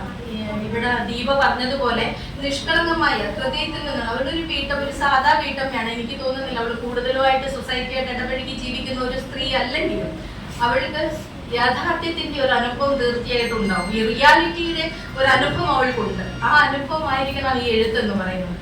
തീർച്ചയായിട്ടും ഞാൻ കൂടുതലായിട്ടൊന്നും പറയുന്നില്ല. എനിക്ക് പറയാനുള്ളത്, പ്രിയപ്പെട്ടവരായി നിങ്ങളോട് പറയാനുള്ളത്, വിദ്യ എന്ന് പറയുന്നത് ഞാൻ പറഞ്ഞതുപോലെ ഇപ്പൊ ഈ ഒരു ഇതിലേക്ക് ഇത്രയും ആത്മവിശ്വാസത്തോടുകൂടി ഒരു പുസ്തകം ഇറക്കാൻ ഇറങ്ങി വന്ന വിദ്യയെ കുറിച്ചാണ്. അവളെ നമ്മൾ തീർച്ചയായിട്ടും സപ്പോർട്ട് ചെയ്യണം. അവളുടെ പരിമിതികളെ നമ്മൾ ചൂണ്ടിക്കാണിച്ചുകൊണ്ട് അവളെ ഉയർത്താൻ നമ്മൾ തീർച്ചയായിട്ടും കൈപിടിച്ച് അവളുടെ കൂടെ വേണം. പിന്നെ കോൺഫിഡൻസിനെ കുറിച്ച് പറയുകയാണെങ്കിൽ, ഈ അടുത്ത കാലത്ത് ഒരു സിനിമ ഉണ്ട്, പ്രേമലു. നിങ്ങൾ എല്ലാവരും കണ്ടു കാണും. ഒരു പെൺകുട്ടി, ഇപ്പൊ സ്ത്രീകളെ എല്ലാവരും എല്ലാവരും ഇപ്പൊ നമ്മുടെ കൈ പിടിക്കാനൊന്നും ഉണ്ടാവണമെന്ന് വരില്ല. പക്ഷെ നമ്മൾക്ക് ആത്മവിശ്വാസം ഉണ്ടെങ്കിൽ നമുക്ക് മുന്നോട്ട് വരാൻ പറ്റും. എപ്പോഴും പുറകിലേക്ക് നിൽക്കുന്ന ഒരാളായി നമ്മൾ മാറാതെ എനിക്ക് എന്തൊക്കെയോ കഴിവുകളുണ്ട്, ഞാൻ അതിനെ ബൂസ്റ്റപ്പ് ചെയ്യാൻ ഫസ്റ്റ് ഞാൻ മുന്നോട്ട് വരണം, പിന്നെയാണ് ബാക്കിയുള്ളവർ എൻ്റെ ഒപ്പം വരിക എന്ന് മനസ്സിലാക്കണം. ഈ പ്രേമിൽ കണ്ട സമയത്ത് ഒരു സീൻ എൻ്റെ കൂടുതൽ ശ്രദ്ധയപ്പെട്ട ഒരു കാര്യമാണ്. ഞാൻ ഫെമിനിസ്റ്റ് ഒന്നും അല്ല, പക്ഷെ എനിക്ക് സ്ത്രീകളെ ഭയങ്കര ഇഷ്ടമാണ്. അതിനെല്ലാം പെൺകുട്ടിയില്ല, സച്ചിനും റീനും. അപ്പൊ സച്ചിൻ ഇങ്ങനെ ഇവളെ പ്രപ്പോസ് ചെയ്യാണ് റീനുവിനെ. എപ്പോഴും റീനുവിനെ ഭയങ്കര ഇഷ്ടം, ഭയങ്കര പ്രണയാ സച്ചിന് റീനുവിനോട്. അപ്പൊ അവൾക്കാണെങ്കിൽ ഇഷ്ടപ്പെടുന്നില്ല, ഇവന്റെ പ്രപ്പോസലൊക്കെ കണ്ടിട്ട് വേസ്റ്റ് ആണെന്നുള്ള രീതിയിലാണ് അവള് സംസാരിക്കുന്നത്. അപ്പൊ ഇത് കഴിഞ്ഞപ്പം പറയാ, നിനക്ക് ഒരുപാട് പ്രപ്പോസൽസ് ഒക്കെ വരുന്നുണ്ടോന്ന് എന്നിട്ട് അസൂയോട് ചോദിക്കുന്നതാണ്. അപ്പൊ അവള് പറഞ്ഞാ ഉണ്ട്. ആ ഉണ്ടോ, അന്ന് എനിക്കും വരുന്നുണ്ട്, എനിക്ക് കുറേ പ്രപ്പോസൽസ് വരുന്നുണ്ട്. അവള് പറഞ്ഞ ആയിക്കോട്ടെ. അന്നേരം പറയും, നിനക്ക് മാത്രമല്ല എനിക്ക് കുറേ പ്രപ്പോസൽസ് വരുമെന്ന് പറഞ്ഞപ്പോ ഇവള് പറയുന്നതാണ്, നിന്നെക്കാൾ നല്ല പെൺകുട്ടികളെ എനിക്ക് കിട്ടുമെന്ന് എനിക്കത് തോന്നുന്നില്ല.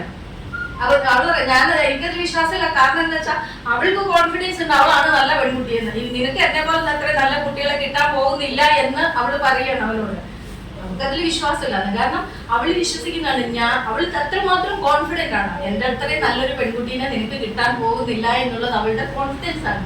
അങ്ങനെ കോൺഫിഡൻസോടെ ഇപ്പം നമ്മൾ എല്ലാം തികഞ്ഞ ആളുകളാണെന്നില്ല, പക്ഷെ നമ്മുടെ കോൺഫിഡൻസ് നമ്മളെ കുറേ മുന്നിലേക്ക് നയിക്കുകയും നമ്മൾ നന്നായിട്ട് ബൂസ്റ്റപ്പ് ചെയ്യാൻ സഹായിക്കുകയും ചെയ്യും എന്നുള്ളത് ഉറപ്പാണ്. അപ്പൊ വിദ്യക്ക് ഞാൻ എല്ലാ മംഗളങ്ങളും നേരെയാണ്. വിദ്യ കുറഞ്ഞ ആളല്ല, ഒരുപാട് വലിയ ഉയരത്തിലേക്ക് എത്തിയ ഒരാളാണ്. വിദ്യക്ക് നല്ല ഭാവി ഉണ്ടാവട്ടെ എഴുത്തിൽ മാത്രമല്ല, അവള് നല്ലൊരു യൂട്യൂബറാണ്. കുറച്ചും കൂടെ സ്വയം എക്സ്പോസ് ചെയ്യാൻ, അതായത് തൂക്കണാകുരുവിയുടെ കൂട്ടാണ് എനിക്ക് തോന്നുന്നത്. അവൾ ഇരുന്ന് കൂട് മെനയുന്നുണ്ട്, ആരും അറിയുന്നില്ല. ആ കുഞ്ഞുകുരുവി വലിയ മനോഹരമായ ഒരു കൂട് മെനയുന്ന കുഞ്ഞുകുരുവിനെ ഒന്ന് ശ്രദ്ധിച്ചു നോക്കിക്കേ. ആ കുരുവി കൂട് മെനയുന്നത് ഒരു ഈച്ച പോലും അറിയില്ല. അത് വരുന്നു, അതിന്റെ ജോലി ചെയ്യുന്നു, അത് വേറൊന്നും ചെയ്യുന്നില്ല. അതുപോലെയാണ് വിദ്യയും. വിദ്യ ഇങ്ങനെ സംസാരിക്കില്ല, ഒന്നും ചെയ്യുന്നില്ല. പക്ഷെ അവിടെ ഇരുന്ന് വിദ്യ ഒരു ബുക്ക് ഇറക്കി. ഞാനിവിടെ കുറെ കാലമായിട്ടുണ്ട്, പക്ഷെ ഞാൻ ഇതുവരെ ഒരു ബുക്ക് ഇറക്കിയിട്ടില്ല. അതാണ്. അപ്പൊ വിദ്യനെ നമുക്ക് പ്രൊമോട്ട് ചെയ്യാം. വിദ്യക്ക് നല്ലൊരു ഫ്യൂച്ചർ എഴുത്തിൽ ഉണ്ടാവട്ടെ. എല്ലാവരും പറഞ്ഞ പോലെ എനിക്കും പറയാനുള്ളത് അതാണ് വിദ്യയോട്. വായന എന്ന് പറയുന്നത് നമ്മൾക്ക് നമ്മുടെ ഇപ്പം കഴിഞ്ഞ മീറ്റിംഗില് നമ്മുടെ മനോജ് അത്തിത്തട്ടിന്റെ പുസ്തകം ചർച്ചയുടെ അവിടെ വെച്ച് സന്തോഷമായിട്ടുള്ള ഒരു കാര്യം പറഞ്ഞു. നമ്മുടെ Akhil P Dharmachandran, Ram care of Anandi, ഒരുപാട് പേര് ആ പുസ്തകത്തിനെ കുറിച്ച് എന്നോട് സംസാരിച്ചു. അപ്പൊ വായന അത്ര സ്നേഹിക്കുന്ന ഒരാളെന്ന രീതിയിൽ സന്തോഷമായിട്ട് പറഞ്ഞപ്പോ ഞാൻ വെരി നെക്സ്റ്റ് ഡേ പോയിട്ട് ആ പുസ്തകം വാങ്ങിച്ചു. ആ പുസ്തകം വാങ്ങിച്ചിട്ട് പറയാം, എന്റെ സമയം വരുമ്പോൾ എനിക്കൊരു 3 ദിവസം കൊണ്ട് തീർക്കാൻ പറ്റുള്ളൂ. പക്ഷെ ഒരു നല്ല ബുക്ക് അതെല്ലാവരും വായിക്കുക. അതുപോലെ നല്ല ബുക്കുകളെ നമ്മൾ എപ്പോഴും സ്നേഹിക്കുക, നല്ല ബുക്കുകൾ വായിക്കുക. അപ്പൊ നമുക്ക് വീണ്ടും എഴുതാനുള്ള നല്ല എഴുത്തുകൾ ഉണ്ടാവാനുള്ള പ്രചോദനം ഉണ്ടാവും. അപ്പൊ എല്ലാവർക്കും നന്ദി എന്നെ കേട്ടിരുന്നതിന്. അപ്പൊ നമുക്ക് വിദ്യയുടെ കൂടെ കൈ പിടിച്ച് കൂടാൻ നമുക്ക് എല്ലാത്തിനും ഉപരി കിരീട്ടി കൾച്ചർ ഫോറത്തിന് എന്റെ ഭയങ്കരമായ നന്ദി. സന്തോഷമായിട്ടൊക്കെ എടുക്കുന്ന എഫേർട്ട് എടുക്കുന്ന ഓരോ മെമ്പേഴ്സ് എന്തുമാത്രം സ്നേഹത്തോടു കൂടിയാണ് ഞങ്ങളെ ചേർത്ത് നിർത്തുന്നത്, പിടിക്കുന്നത്. ഒരു എന്താ പറയാ, ഒരു മീറ്റിങ്ങിൽ വരാൻ വേണ്ടിയിട്ട് ഒരു 2-3 പ്രാവശ്യമൊക്കെ വിളിക്കുകയും ചെയ്യും, മെസ്സേജ് ഇടുകയും ചെയ്യും. കാരണം എന്തിനാ, അവരുടെ ആവശ്യമല്ല കേട്ടോ, നമ്മളെ ഇങ്ങനെ കൂട്ടിപ്പിടിച്ച് കൊണ്ടുപോകണം. ഒരുപാട് നന്ദി കേട്ടോ, പ്രത്യേകം കേട്ടോ നന്ദി. അടുത്തതായി ആശംസ അർപ്പിച്ച് സംസാരിക്കുന്നത് മനോജ് അത്തിത്തട്ട്. മനോജിനെ കുറിച്ച് പറയേണ്ടതില്ല. മനോജിന്റെ കവിതാ സമാഹാരം ആണ് നമ്മൾ Iritty arts and cultural forum ആദ്യമായി പ്രകാശന കർമ്മം നടത്തിയത്. അദ്ദേഹത്തിന്റെ കവിത നമ്മൾ കഴിഞ്ഞ മാസം ഇവിടെ വെച്ച് ചർച്ച ചെയ്യുകയുണ്ടായി. വളരെ നല്ല പങ്കാളിത്തം ഉണ്ടായത്, വളരെ നല്ല പ്രതികരണമാണ് വേദിയിൽ ഉണ്ടായത്.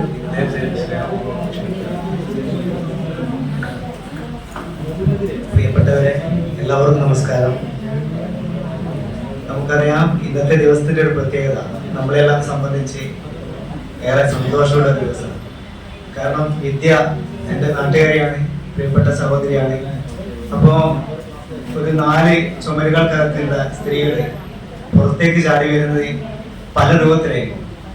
അതുപോലെ തൻ്റെ ഉള്ളിലുള്ള എല്ലാ കഴിവുകളും ഇപ്പോൾ 2 പുസ്തകം ഇറക്കണ്ട, ഒരു കവിതാ സമാഹാരം, ഒരു കഥാസമാഹാരം. ആ രണ്ടും കൂടി ഒരു പുസ്തകത്തിൻ്റെ അകത്താക്കി നമ്മുടെ മുമ്പിലേക്ക് തുറന്നു വെച്ചിട്ടല്ലേ. അപ്പോൾ നമ്മളെല്ലാവരും അത് വായിക്കുക, അതിനെപ്പറ്റി കൂടുതൽ ചർച്ച ചെയ്യുക. ഇപ്പം പരിമിതികൾ എല്ലാവർക്കും ഉണ്ടാവും. എല്ലാവരും കവിത എഴുതുക എന്ന് പറയുന്നത് ചെറിയൊരു കാര്യമല്ല. കാരണം നമ്മളൊരു ആശയത്തിനെ കവിതയുടെ രൂപത്തിലേക്ക് മാറ്റി അതൊരു പുസ്തകമാക്കി ഇറക്കുക എന്ന് വെച്ചാൽ കുറച്ച് ത്യാഗമുള്ള കാര്യം തന്നെ. കാരണം എല്ലാവർക്കും എഴുതാം, പക്ഷെ ഒരു കവിത ആകണമെങ്കിൽ അതിനകത്ത് കുറെ കണ്ടന്റ് ഉണ്ടാവണം. അത് ഉണ്ടാക്കിയെടുത്തുകൊണ്ട് ഒരു പുസ്തകം ഇറക്കാൻ വേണ്ടി വിദ്യക്ക് സാധിച്ചിട്ടുണ്ട്. അപ്പൊ നമ്മള് കൂടുതൽ നമ്മുടെ നാട്ടുകാരെ, നമ്മുടെ പ്രിയപ്പെട്ട സഹോദരി എന്നുള്ള നിലയ്ക്ക് നമുക്ക് സപ്പോർട്ട് ചെയ്തുകൊണ്ട് ഇനി ഉയരങ്ങളിലേക്ക് എത്താൻ വേണ്ടി സാധിക്കട്ടെ. നല്ല രചനകൾ ഉണ്ടാകട്ടെ. വിദ്യയുടെ കവിതകളും വായിച്ചിട്ടുണ്ട്, ഫേസ്ബുക്കിലെല്ലാം വരുമ്പോൾ വായിക്കാറുണ്ട്. ചെറുപ്പം തൊട്ടേ എഴുതുന്ന ഒരാളാണ്. അപ്പം പിന്നെ ഒരു വലിയ കുഴപ്പമില്ലാത്ത രീതിയിൽ പോകുന്നുണ്ട്. പക്ഷെ എല്ലാവരും സൂചിപ്പിച്ചതുപോലെ തന്നെ നല്ല വായനയും പിന്നെ വായനക്കാരെക്കാളും കൂടുതൽ എഴുത്തുകാരനെ ഇപ്പൊ ടീപ്പന്തിനാവാൻ പറഞ്ഞു എഴുത്തുകാരെ തട്ടി നടക്കാൻ പറ്റുന്നില്ല എന്നല്ലേ. അപ്പോൾ എഴുത്ത് വേണം. കാരണം വെച്ചാൽ നമ്മൾ മൂലക്കെട്ടിന്റെ സാധനമല്ലോ, എഴുതുന്നവരെ എഴുതട്ടെ, വായിക്കട്ടെ. അപ്പൊ കൂടുതൽ എഴുത്തുകളും വായനകളും ഉണ്ടാകട്ടെ. പുതിയ സമൂഹം ഒരു സർഗാത്മകമായിട്ട് നമുക്ക് മുമ്പോട്ട് പോകാൻ വേണ്ടി പറ്റട്ടെ. എല്ലാവിധ ആശംസകളും അർപ്പിക്കുന്നു. നമസ്കാരം. അടുത്തതായി സംസാരിക്കുന്നത് പ്രീത ബാബു, സമന്വയ കലാസാഹിത്യ വേദിയുടെ പ്രതിനിധിയായിട്ടാണ് സംസാരിക്കുന്നത്. നമ്മുടെ ഡിറ്റി എഡ്യൂക്കേഷൻ കൾച്ചറൽ ഫോറത്തിന്റെ എക്സിക്യൂട്ടീവ് മെമ്പർ കൂടിയാണ്. അവരെ സ്നേഹപൂർവ്വം ക്ഷണിക്കുക.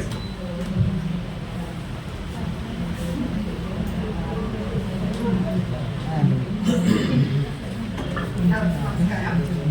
പരിപാടിയുടെ അധ്യക്ഷൻ ഉദ്ഘാടനം ചെയ്ത് സംസാരിച്ച ചെയർപേഴ്സൺ ശിലരേച്ചി, നമ്മുടെ പുസ്തകം ഏറ്റുവാങ്ങിയ രഞ്ജിത്തുണ്ട്, മുഖ്യാതിഥിയായിട്ടുള്ള ശ്രീ തോമസ് ദേവസ്യം, പുസ്തകം പരിചയം നടത്തിയ ടീച്ചറെ. അപ്പോൾ നല്ല സന്തോഷമുണ്ട് ഈ വേദിയിൽ നിൽക്കുമ്പോൾ. എന്ന് വെച്ചാൽ നമ്മളെ സമന്വയ കലാസാഹിത്യ വേദിയിലെ ഒരു കൂട്ടുകാരിയാണ് വിദ്യ. അപ്പോൾ ശ്രീ പറഞ്ഞതുപോലെ തന്നെ പാവം അധികം സംസാരിക്കാത്തയാള്. അപ്പോൾ വിദ്യ ഇങ്ങനെയുള്ള ഒരു പുസ്തകം ഇറക്കുന്നതിൽ കൂടി നമുക്കും കൂടി ഒരു പ്രചോദനമാണ്. അപ്പോൾ നമ്മുടെ ഇതിനെയും കൂടെ നമുക്ക് ഒരു ഇതിലേക്ക് കൊണ്ടുവരാൻ പറ്റും. അപ്പോൾ നമ്മുടെ ഈ ചേർത്ത് പിടിക്കുന്ന ഡിറ്റി ആർട്സ് ആൻഡ് കൾച്ചർ ഫോറത്തിന് എല്ലാവിധ ആശംസകളും നേരുന്നു. അപ്പം വിദ്യയുടെ കവിതകളും കഥകളും നമ്മുടെ വായനക്കാരിലേക്ക് കൂടുതൽ എത്തിക്കാനും അപ്പോൾ അതിനുള്ള സപ്പോർട്ട് നമ്മുടെ ഭാഗത്തും കൂടി ഉണ്ടാവണമെന്ന് ആശംസിക്കുന്നു. അപ്പോൾ ഈ പരിപാടിക്ക് എല്ലാവിധ ആശംസകളും നേരുന്നു. പ്രിയപ്പെട്ടവരെ, നമ്മളേവരും സാഭൂതം കാത്തിരിക്കുന്ന വിദ്യാവിമലിന്റെ ആ മറുപടിക്ക് വേണ്ടി ഓരോരുത്തരും കാതോർക്കുകയാണ്. വിദ്യാവിമലിനെ സ്നേഹപൂർവ്വം ക്ഷണിക്കുകയാണ്.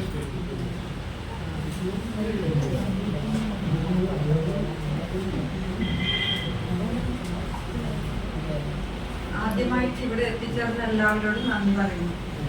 പിന്നെ അങ്ങനെയൊന്നും പറയാനില്ല. എഴുത്തിനെ പറ്റിയിട്ട് പറയുന്നത് ഞാൻ ഇടയ്ക്ക് സമയം കിട്ടുമ്പോൾ മാത്രം ഇങ്ങനെ എഴുതുന്നതാണ്. അങ്ങനെ ഒരു ബുക്ക് ആക്കിയെടുത്തതാണ്.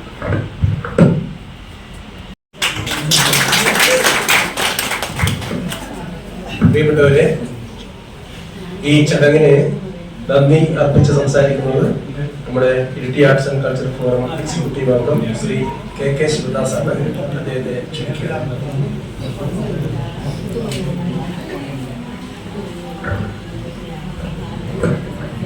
ഏറ്റവും സ്നേഹം നിറഞ്ഞ പരിപാടിയുടെ അധ്യക്ഷൻ, വേദിയിലെ സദസ്സിലിരിക്കുന്ന ഏറ്റവും പ്രിയപ്പെട്ടവരെ, ഏറ്റവും സന്തോഷത്തോടെ ഒരു കാര്യം പറയാനുള്ളത്, ഈ അധ്യക്ഷ വേദിയും നമ്മുടെ ഓഡിയൻസും സാധാരണഗതിയിൽ വേദിയിലിരിക്കുന്നവരും സദസ്സിലിരിക്കുന്നവരും തമ്മിലുള്ള ഒരു ഡിഫറൻസ്. പക്ഷെ ഇപ്പം എന്റെ മനസ്സിൽ സദസ്സും വേദിയും ഒന്നാണ്. കലയും സാഹിത്യത്തെയും അതിനെയൊക്കെ താല്പര്യത്തോടെ കാണുന്ന ഒരു നല്ല മനസ്സിന്റെ ഉടമകളാണ് ഈ വേദിയിലെ സദസ്സിലിരിക്കുന്നത്. അതുകൊണ്ടാണ് ഈ വിദ്യാഭ്യാസ പോലുള്ള ഒരു പുസ്തകം പ്രസിദ്ധീകരിച്ചപ്പം എനിക്ക് ആർട്സ് ആൻഡ് കൾച്ചറൽ ഫോറം പോലുള്ള ഒരു സംഘടന അത് ഏറ്റെടുക്കുകയും ഇതുപോലെ ഏറ്റവും നല്ല രീതിയിൽ അത് പ്രകാശപ്പെടുകയും അതില് ആതിഥ്യം വരേണ്ടത് നമ്മുടെയൊക്കെ നാട്ടിൽ ഏറ്റവും പ്രഗത്ഭരായ ആളുകൾ അതിന്റെ സാന്നിധ്യം വഹിക്കുകയും ചെയ്തപ്പോ ഏറ്റവും ധന്യമായ നിമിഷം. അത് നമുക്ക് വരും കാലങ്ങളിൽ, നേരത്തെ നമുക്കറിയാം മനോജിന്റെ പുസ്തകം ഞങ്ങൾ പ്രസിദ്ധീകരിച്ചപ്പോഴും ഇനി വരും കാലങ്ങളിൽ ഒരുപാട് കലാ സാംസ്കാരിക രംഗത്തുള്ളവരുടെ വളർച്ചയ്ക്ക് ഉതകുന്ന രീതിയിൽ ഈ പ്രസ്ഥാനം നിങ്ങളോടൊപ്പം നിങ്ങളുടെയൊക്കെ സഹകരണത്തോടെ ഞങ്ങളും കൈകോർത്ത് പിടിച്ചുകൊണ്ട് ഈ ഇരിട്ടിയുടെ സാംസ്കാരിക മേഖലയെ സമ്പുഷ്ടമാക്കാനുള്ള എല്ലാ പ്രവർത്തനങ്ങളും Iritty arts and culture forum മുമ്പിട്ടുണ്ടാവും. അതോടൊപ്പം നിങ്ങളുടെയൊക്കെ സഹകരണം ഞങ്ങൾക്ക് ആവശ്യമാണ്. അതിൽ നിങ്ങളുടെയൊക്കെ പങ്കാളിത്തം, നമ്മൾ ആരെയും വേർതിരിച്ച് കാണുന്നില്ല. ഇവിടെ വേദിയും സദസ്സുമല്ല, എല്ലാവരും ഒന്നാണ്. നിങ്ങളെല്ലാം നമ്മളും ഒന്നാണ്. ആ രീതി വരുംകാലങ്ങളിൽ നമുക്ക് ഉണ്ടാകേണ്ട ഒരുപാട്, ഇനിയും ഇതുപോലുള്ള ഒരുപാട് സാംസ്കാരിക രംഗത്തുള്ളവരുണ്ട്. പുസ്തക പ്രദർശനം മാത്രമല്ല, ഒരുപാട് കലാരംഗത്ത് പ്രവർത്തിക്കുന്നുണ്ട്. പാടുന്നവരുണ്ട്, പിന്നെ മിമിക്രി ചെയ്യുന്നവരുണ്ട്, കഥ എഴുതുന്നവരുണ്ട്. അങ്ങനെ നമ്മുടെ സാംസ്കാരിക രംഗത്തെ സമസ്ത മേഖലയിലുള്ള ആളുകളെ പ്രോത്സാഹിപ്പിക്കാൻ ഇരിട്ടി ആർട്സ് ആൻഡ് കൾച്ചർ ഫോറത്തിന് പ്രതിഭാബദ്ധതയുണ്ട്. അപ്പൊ അതിൽ നമ്മളാകെ ഇപ്പൊ സന്തോഷം ഓരോ അങ്ങനെ കുറച്ചാളുകൾ പോരാ, നിങ്ങളുടെ എല്ലാ സഹകരണം ഉണ്ടാകണം. അങ്ങനെ ഒരു സഹകരണം ഉണ്ടെങ്കിൽ ഇരിട്ടി ഏറ്റവും നല്ല ഒരു സാംസ്കാരിക മേഖലയായിട്ട് നമുക്ക് മാറ്റിയെടുക്കാൻ നിങ്ങളുടെയൊക്കെ സഹകരണം കൊണ്ട് കഴിയും എന്നാണ് ഞാൻ വിശ്വസിക്കുന്നത്. അതിൽ ഏറ്റവും ഇന്നത്തെ ഈ വേദി ഏറ്റവും സന്തോഷപ്രദമാണ് എന്നുള്ളതാണ് ഏറ്റവും നല്ല കാര്യം. അപ്പം ഞാൻ എന്റെ കടമയിലേക്ക് അടയ്ക്കാണ്. നമുക്കറിയാം, നമ്മുടെ ഇരിട്ടി ആർട്സ് ആൻഡ് കൾച്ചർ ഫോറത്തിന്റെ ഒരു മേൽനോട്ടത്തിൽ ശ്രീമതി വിദ്യാ വിമലിന്റെ കഥയും കവിതകളും കൂട്ടിച്ചേർത്ത പുസ്തക പ്രകാശന ചടങ്ങ് അതിഗംഭീരമായി നല്ല പ്രൗഢ മനോഹരമായി ഇവിടെ നടന്നിരിക്കുകയാണ്. ആ ചടങ്ങിൽ സ്വാഗതം പറഞ്ഞ നമുക്കറിയാം, ഇരിട്ടിയുടെ സാംസ്കാരിക മേഖലയും കലാ സാഹിത്യ മേഖലയിലും ഒക്കെയുള്ള സമുദ്രമാണ് നമ്മുടെ സന്തോഷ് കോയിറ്റ്. അദ്ദേഹത്തിന്റെ ഞങ്ങളുടെ ഈ സംഘടനയുടെ ഒക്കെ ജീവാത്മാവും പരമാത്മാവും സന്തോഷമാണ്. അദ്ദേഹത്തിന് ഈ സ്വാഗതം പറഞ്ഞ സന്തോഷ് കോയിറ്റിക്ക് ആദ്യമായി നന്ദി അറിയിക്കുകയാണ്. അതോടൊപ്പം നമുക്കറിയാം, നമ്മുടെ ഈ സംഘടനയുടെ അധ്യക്ഷൻ ഒരുപാട് വർഷം അധ്യാപകനായി ജോലി ചെയ്ത് മലപ്പുറത്താണ്. അതുകൊണ്ടാണ് പലർക്കും നിങ്ങൾക്ക് പരിചയം ഉണ്ടാകില്ല. പക്ഷെ ഈ സംഘടനയുടെ മേൽനോട്ടവും അതിന്റെ എല്ലാ ഉത്തരവാദിത്തങ്ങളും ഏറ്റെടുത്തുകൊണ്ടും കാര്യങ്ങൾക്കൊക്കെ കൃത്യമായ കാര്യങ്ങൾ ചെയ്യാനും അതിനെ ക്രോഡീകരിക്കാൻ കഴിയുന്ന നമ്മുടെ CK ശശീന്ദ്രൻ മാസ്റ്റർ, അദ്ദേഹമാണ് ഈ പരിപാടിക്ക് അധ്യക്ഷത വെച്ച് ഞങ്ങളുടെ സംഘടനയുടെ പ്രസിഡന്റാണ്. തീർച്ചയായും അഭിമാനത്തോടെ അദ്ദേഹത്തെ ഈ പരിപാടിയിൽ അധ്യക്ഷത വെച്ച് അദ്ദേഹത്തെ തീർച്ചയായും ഏറ്റവും സന്തോഷപ്രദമായിട്ട് നന്ദി അറിയിക്കുകയാണ്. അതുപോലെ പുസ്തക പ്രകാശനം ചെയ്ത് നമ്മുടെ K. ശ്രീലത, നമ്മുടെ ഇരിട്ടി ചെയർപേഴ്സൺ, മുനിസിപ്പാലിറ്റി ചെയർപേഴ്സൺ. നമുക്കറിയാം, നമ്മൾ എന്ത് പരിപാടി വിളിച്ചാലും കൃത്യമായി എത്തിച്ചേരും. നമ്മളോടൊപ്പം 100% എന്ത് കാര്യത്തിൽ സഹകരിക്കുന്ന ശ്രീലതയ്ക്ക് നമ്മുടെ ഇരിട്ടി ആർട്സ് ആൻഡ് കൾച്ചർ ഫോറത്തിന്റെ പേരുള്ള നന്ദി കൃതജ്ഞത ഈ വേദിയിൽ അറിയിക്കുകയാണ്. അതോടൊപ്പം നമ്മുടെ പുസ്തകം ഏറ്റുവാങ്ങിയ ശ്രീ K. രഞ്ജിത്ത് കമൽ, നമ്മുടെ ഇരിട്ടി താലൂക്ക് എംപ്ലോയീസ് സെക്രട്ടറിയാണ്. അതോടൊപ്പം വ്യക്തിപരമായിട്ട് ഞങ്ങൾ ഒരുപാട് നല്ല ബന്ധങ്ങൾ സൂക്ഷിക്കുന്ന ആളാണ്. തീർച്ചയായും ഇരിട്ടിയുടെ സാംസ്കാരിക മേഖലയിൽ വലിയ സംഭാവന നൽകാൻ കഴിയുന്നവരാണ് രഞ്ജിത്ത് കമൽ. തീർച്ചയായും അദ്ദേഹത്തെ ഈ പരിപാടി പങ്കെടുത്തതിന്റെ പേരിൽ തീർച്ചയായും ഞങ്ങൾ ഇരിട്ടി ആർട്സ് ആൻഡ് കൾച്ചർ ഫോറത്തിന്റെ പേരിൽ നന്ദി അറിയിക്കുകയാണ്. അതോടൊപ്പം തന്നെ ശ്രീമതി നമ്മുടെ തോമസ് ദേവസ്യ, ഒരു വാക്കിൽ പറഞ്ഞാൽ ഒരു കഥയുടെ ടൈറ്റിൽ കൊണ്ട് അത്ഭുതം സൃഷ്ടിച്ച ഒരു മനുഷ്യൻ. എനിക്കൊരു 30 വർഷത്തെ പരിചയമില്ല അദ്ദേഹമായിട്ടുണ്ടാവും. പക്ഷെ അപ്രകാരയിലെ സസ്യഭോജികൾ, ഞാൻ ആ കഥ ഞങ്ങളുടെ നമ്മുടെ ഈ ഉദ്ഘാടന പരിപാടിയായി ബന്ധപ്പെട്ട് ആർട്സ് ആൻഡ് കൾച്ചർ ഫോറത്തിലെ കഥാ സംസ്കാരം ഇതിനു വേണ്ടി കഥാരാധന ക്ഷണിച്ചപ്പോ അതിലൊരു കഥ വന്നപ്പോ അതിന്റെ ഒരു പേര്, ആ ടൈറ്റിൽ ശരിക്കും ഇത് മാത്രമല്ല, ഈ നമ്മൾ കൊടുത്ത അവാർഡ് മാത്രമല്ല, പയ്യന്നൂർ ഏതൊരു സംഘടനയുടെ അവാർഡും കൂടി അദ്ദേഹത്തിന് കിട്ടിയിട്ടുണ്ട്. പക്ഷെ ആ ഒരു ടൈറ്റിൽ മാത്രം മതി ഒരാളുടെ ഐഡന്റിഫൈ ചെയ്യാൻ. ഇത്രമേ ഒരു വാചകം കൊണ്ട് ഒരാളെ ഐഡന്റിഫൈ ചെയ്യാന്ന് പറഞ്ഞ ഒരു അത്ഭുതമാണ്. അപ്പൊ തീർച്ചയായും എനിക്ക് തോമസ് സാറിന് ഒരുപാട് മാട്ടാതിനും FM റേഡിയോയിലൊക്കെ നിങ്ങൾക്കറിയില്ലായിരിക്കും, പക്ഷെ ഒരുപാട് FM റേഡിയോയിലൊക്കെ ജോലി ചെയ്തിട്ടുണ്ട്. അന്നത്തെ കാലത്ത് എനിക്ക് പരിചയമുണ്ട്. പക്ഷെ മിമിക്രി താരമാണ്, അത് നിങ്ങൾക്ക് അറിയായിരിക്കില്ല. പക്ഷെ അന്നേ എനിക്ക് പരിചയമുള്ള മനുഷ്യനാണ്. പക്ഷെ ആ നല്ല മനുഷ്യനാണ് ഈ പരിപാടിയിൽ പങ്കെടുത്തതിന് സ്നേഹപൂർവ്വം ഇരിട്ടി ആർട്സ് ആൻഡ് കൾച്ചർ ഫോറത്തിന്റെ പേരിൽ നന്ദി അറിയിക്കുന്നു. പിന്നെ നമ്മുടെ ദീപ തോമസ് സാഹിത്യ ഒടുക്കിലേക്കാണ് നല്ല ഒരു പ്രഭാഷണം നമ്മൾക്ക് വേണ്ടി ഗൗരവത്തോടെ കാര്യങ്ങൾ സംസാരിച്ച് അതിന്റെ അതിന്റെ കൃത്യമായ കാര്യങ്ങളെ വിലയിരുത്തിക്കൊണ്ടും പുതിയ കാലത്തിൽ എങ്ങനെയായിരിക്കണം നമ്മുടെ ഇടപെടൽ എന്നുള്ള വളരെ കൃത്യമായ ചോദ്യങ്ങളോടുകൂടി നമ്മളെ വിലയിരുത്തി സംസാരിച്ച ദീപ തോമസിന് ഇരിട്ടി ആർട്സ് ആൻഡ് കൾച്ചർ പേരിൽ നന്ദി അറിയിക്കുകയാണ്. നമ്മുടെ ബീന ട്രീസ വളരെ ലളിതവും സുന്ദരവുമായി ചില പരാതികളുണ്ട്. എനിക്ക് ഇത്രയും കാലം ഒരു പുസ്തകം പ്രസിദ്ധീകരിക്കാൻ കഴിയില്ല എന്നൊക്കെ പറഞ്ഞെങ്കിൽ പോലും നല്ല കാര്യമാണ്. അവരുടെ സാന്നിധ്യം തന്നെ വളരെ സജീവമാണ്. അപ്പം അവർക്കും ഇരിട്ടി ആർട്സ് ആൻഡ് കൾച്ചർ ഫോറത്തിന്റെ പേരിൽ നന്ദി അറിയിക്കുകയാണ്. പിന്നെ നമ്മുടെ പ്രിയങ്കരനായ സാഹിത്യകാരൻ, പുതിയ കവിയാണ് മനോജ് ചത്തിത്ത. എന്റെ പ്രിയ സുഹൃത്താണ്. 10-20 വർഷമായിട്ട് ഞങ്ങൾ നല്ല ഒരേ ഫീൽഡിൽ പണിയെടുക്കുന്നു. പക്ഷേ ഞാനൊന്ന് സ്വപ്നം കണക്കാത്ത മേഖലയിൽ അദ്ദേഹം കൈവരിച്ച നേട്ടങ്ങൾ, അദ്ദേഹത്തിന്റെ പുസ്തകം നമുക്ക് ജനുവരി 26 പ്രസിദ്ധീകരിക്കാൻ കഴിഞ്ഞു. കവിത നിലപാട്, ആ നിലപാട് നമ്മൾ കഴിഞ്ഞ ദിവസം ചർച്ച ചെയ്തു. പക്ഷെ വളരെ മനോഹരമായി, വളരെ ഹൃദയസ്പർശിയായ ഒരു കവിതാ സമാഹാരം നമുക്ക് വേണ്ടി അദ്ദേഹം എഴുതി തയ്യാറാക്കുകയും ഇരട്ടി ആർട്സ് ആൻഡ് കൾച്ചർ അത് ഫോറം പ്രസിദ്ധീകരിക്കുകയും ചെയ്തതോടുകൂടി വലിയ ഇരട്ടിയിലെ യുവ കവികളിൽ വളരെ ശ്രദ്ധിക്കപ്പെടുന്ന രീതിയിൽ മാറിയിട്ടുള്ള നമ്മുടെ മനോജ് അത്തിത്തട്ട്, അദ്ദേഹത്തിനും ഈ ആർട്സ് ആൻഡ് കൾച്ചർ ഫോറത്തിന്റെ പേരിൽ നന്ദി അറിയിക്കുകയാണ്. പിന്നെ നമ്മുടെ പ്രീത ബാബു, നമുക്കറിയാം സാഹിത്യരംഗത്തും കലാരംഗത്തും ഒക്കെ ഉള്ള ഒരുപാട് സംഘടനകൾ നമ്മളോടൊക്കെ സപ്പോർട്ട് ചെയ്തുകൊണ്ട് പ്രവർത്തിക്കുന്നതാണ്. അവർക്കുള്ള നന്ദിയും ഇതും അറിയിക്കുന്നു. പിന്നെ നമ്മുടെ പുസ്തകം ഇവിടെ ചർച്ച ചെയ്ത വളരെ തലനാരിയുടെ കീഴിൽ പരിശോധിച്ചുകൊണ്ട് നമ്മുടെ ടീച്ചർ ലളിത ടീച്ചർ പുസ്തകത്തെ നമ്മൾ പരിചയപ്പെടുത്തുന്നു.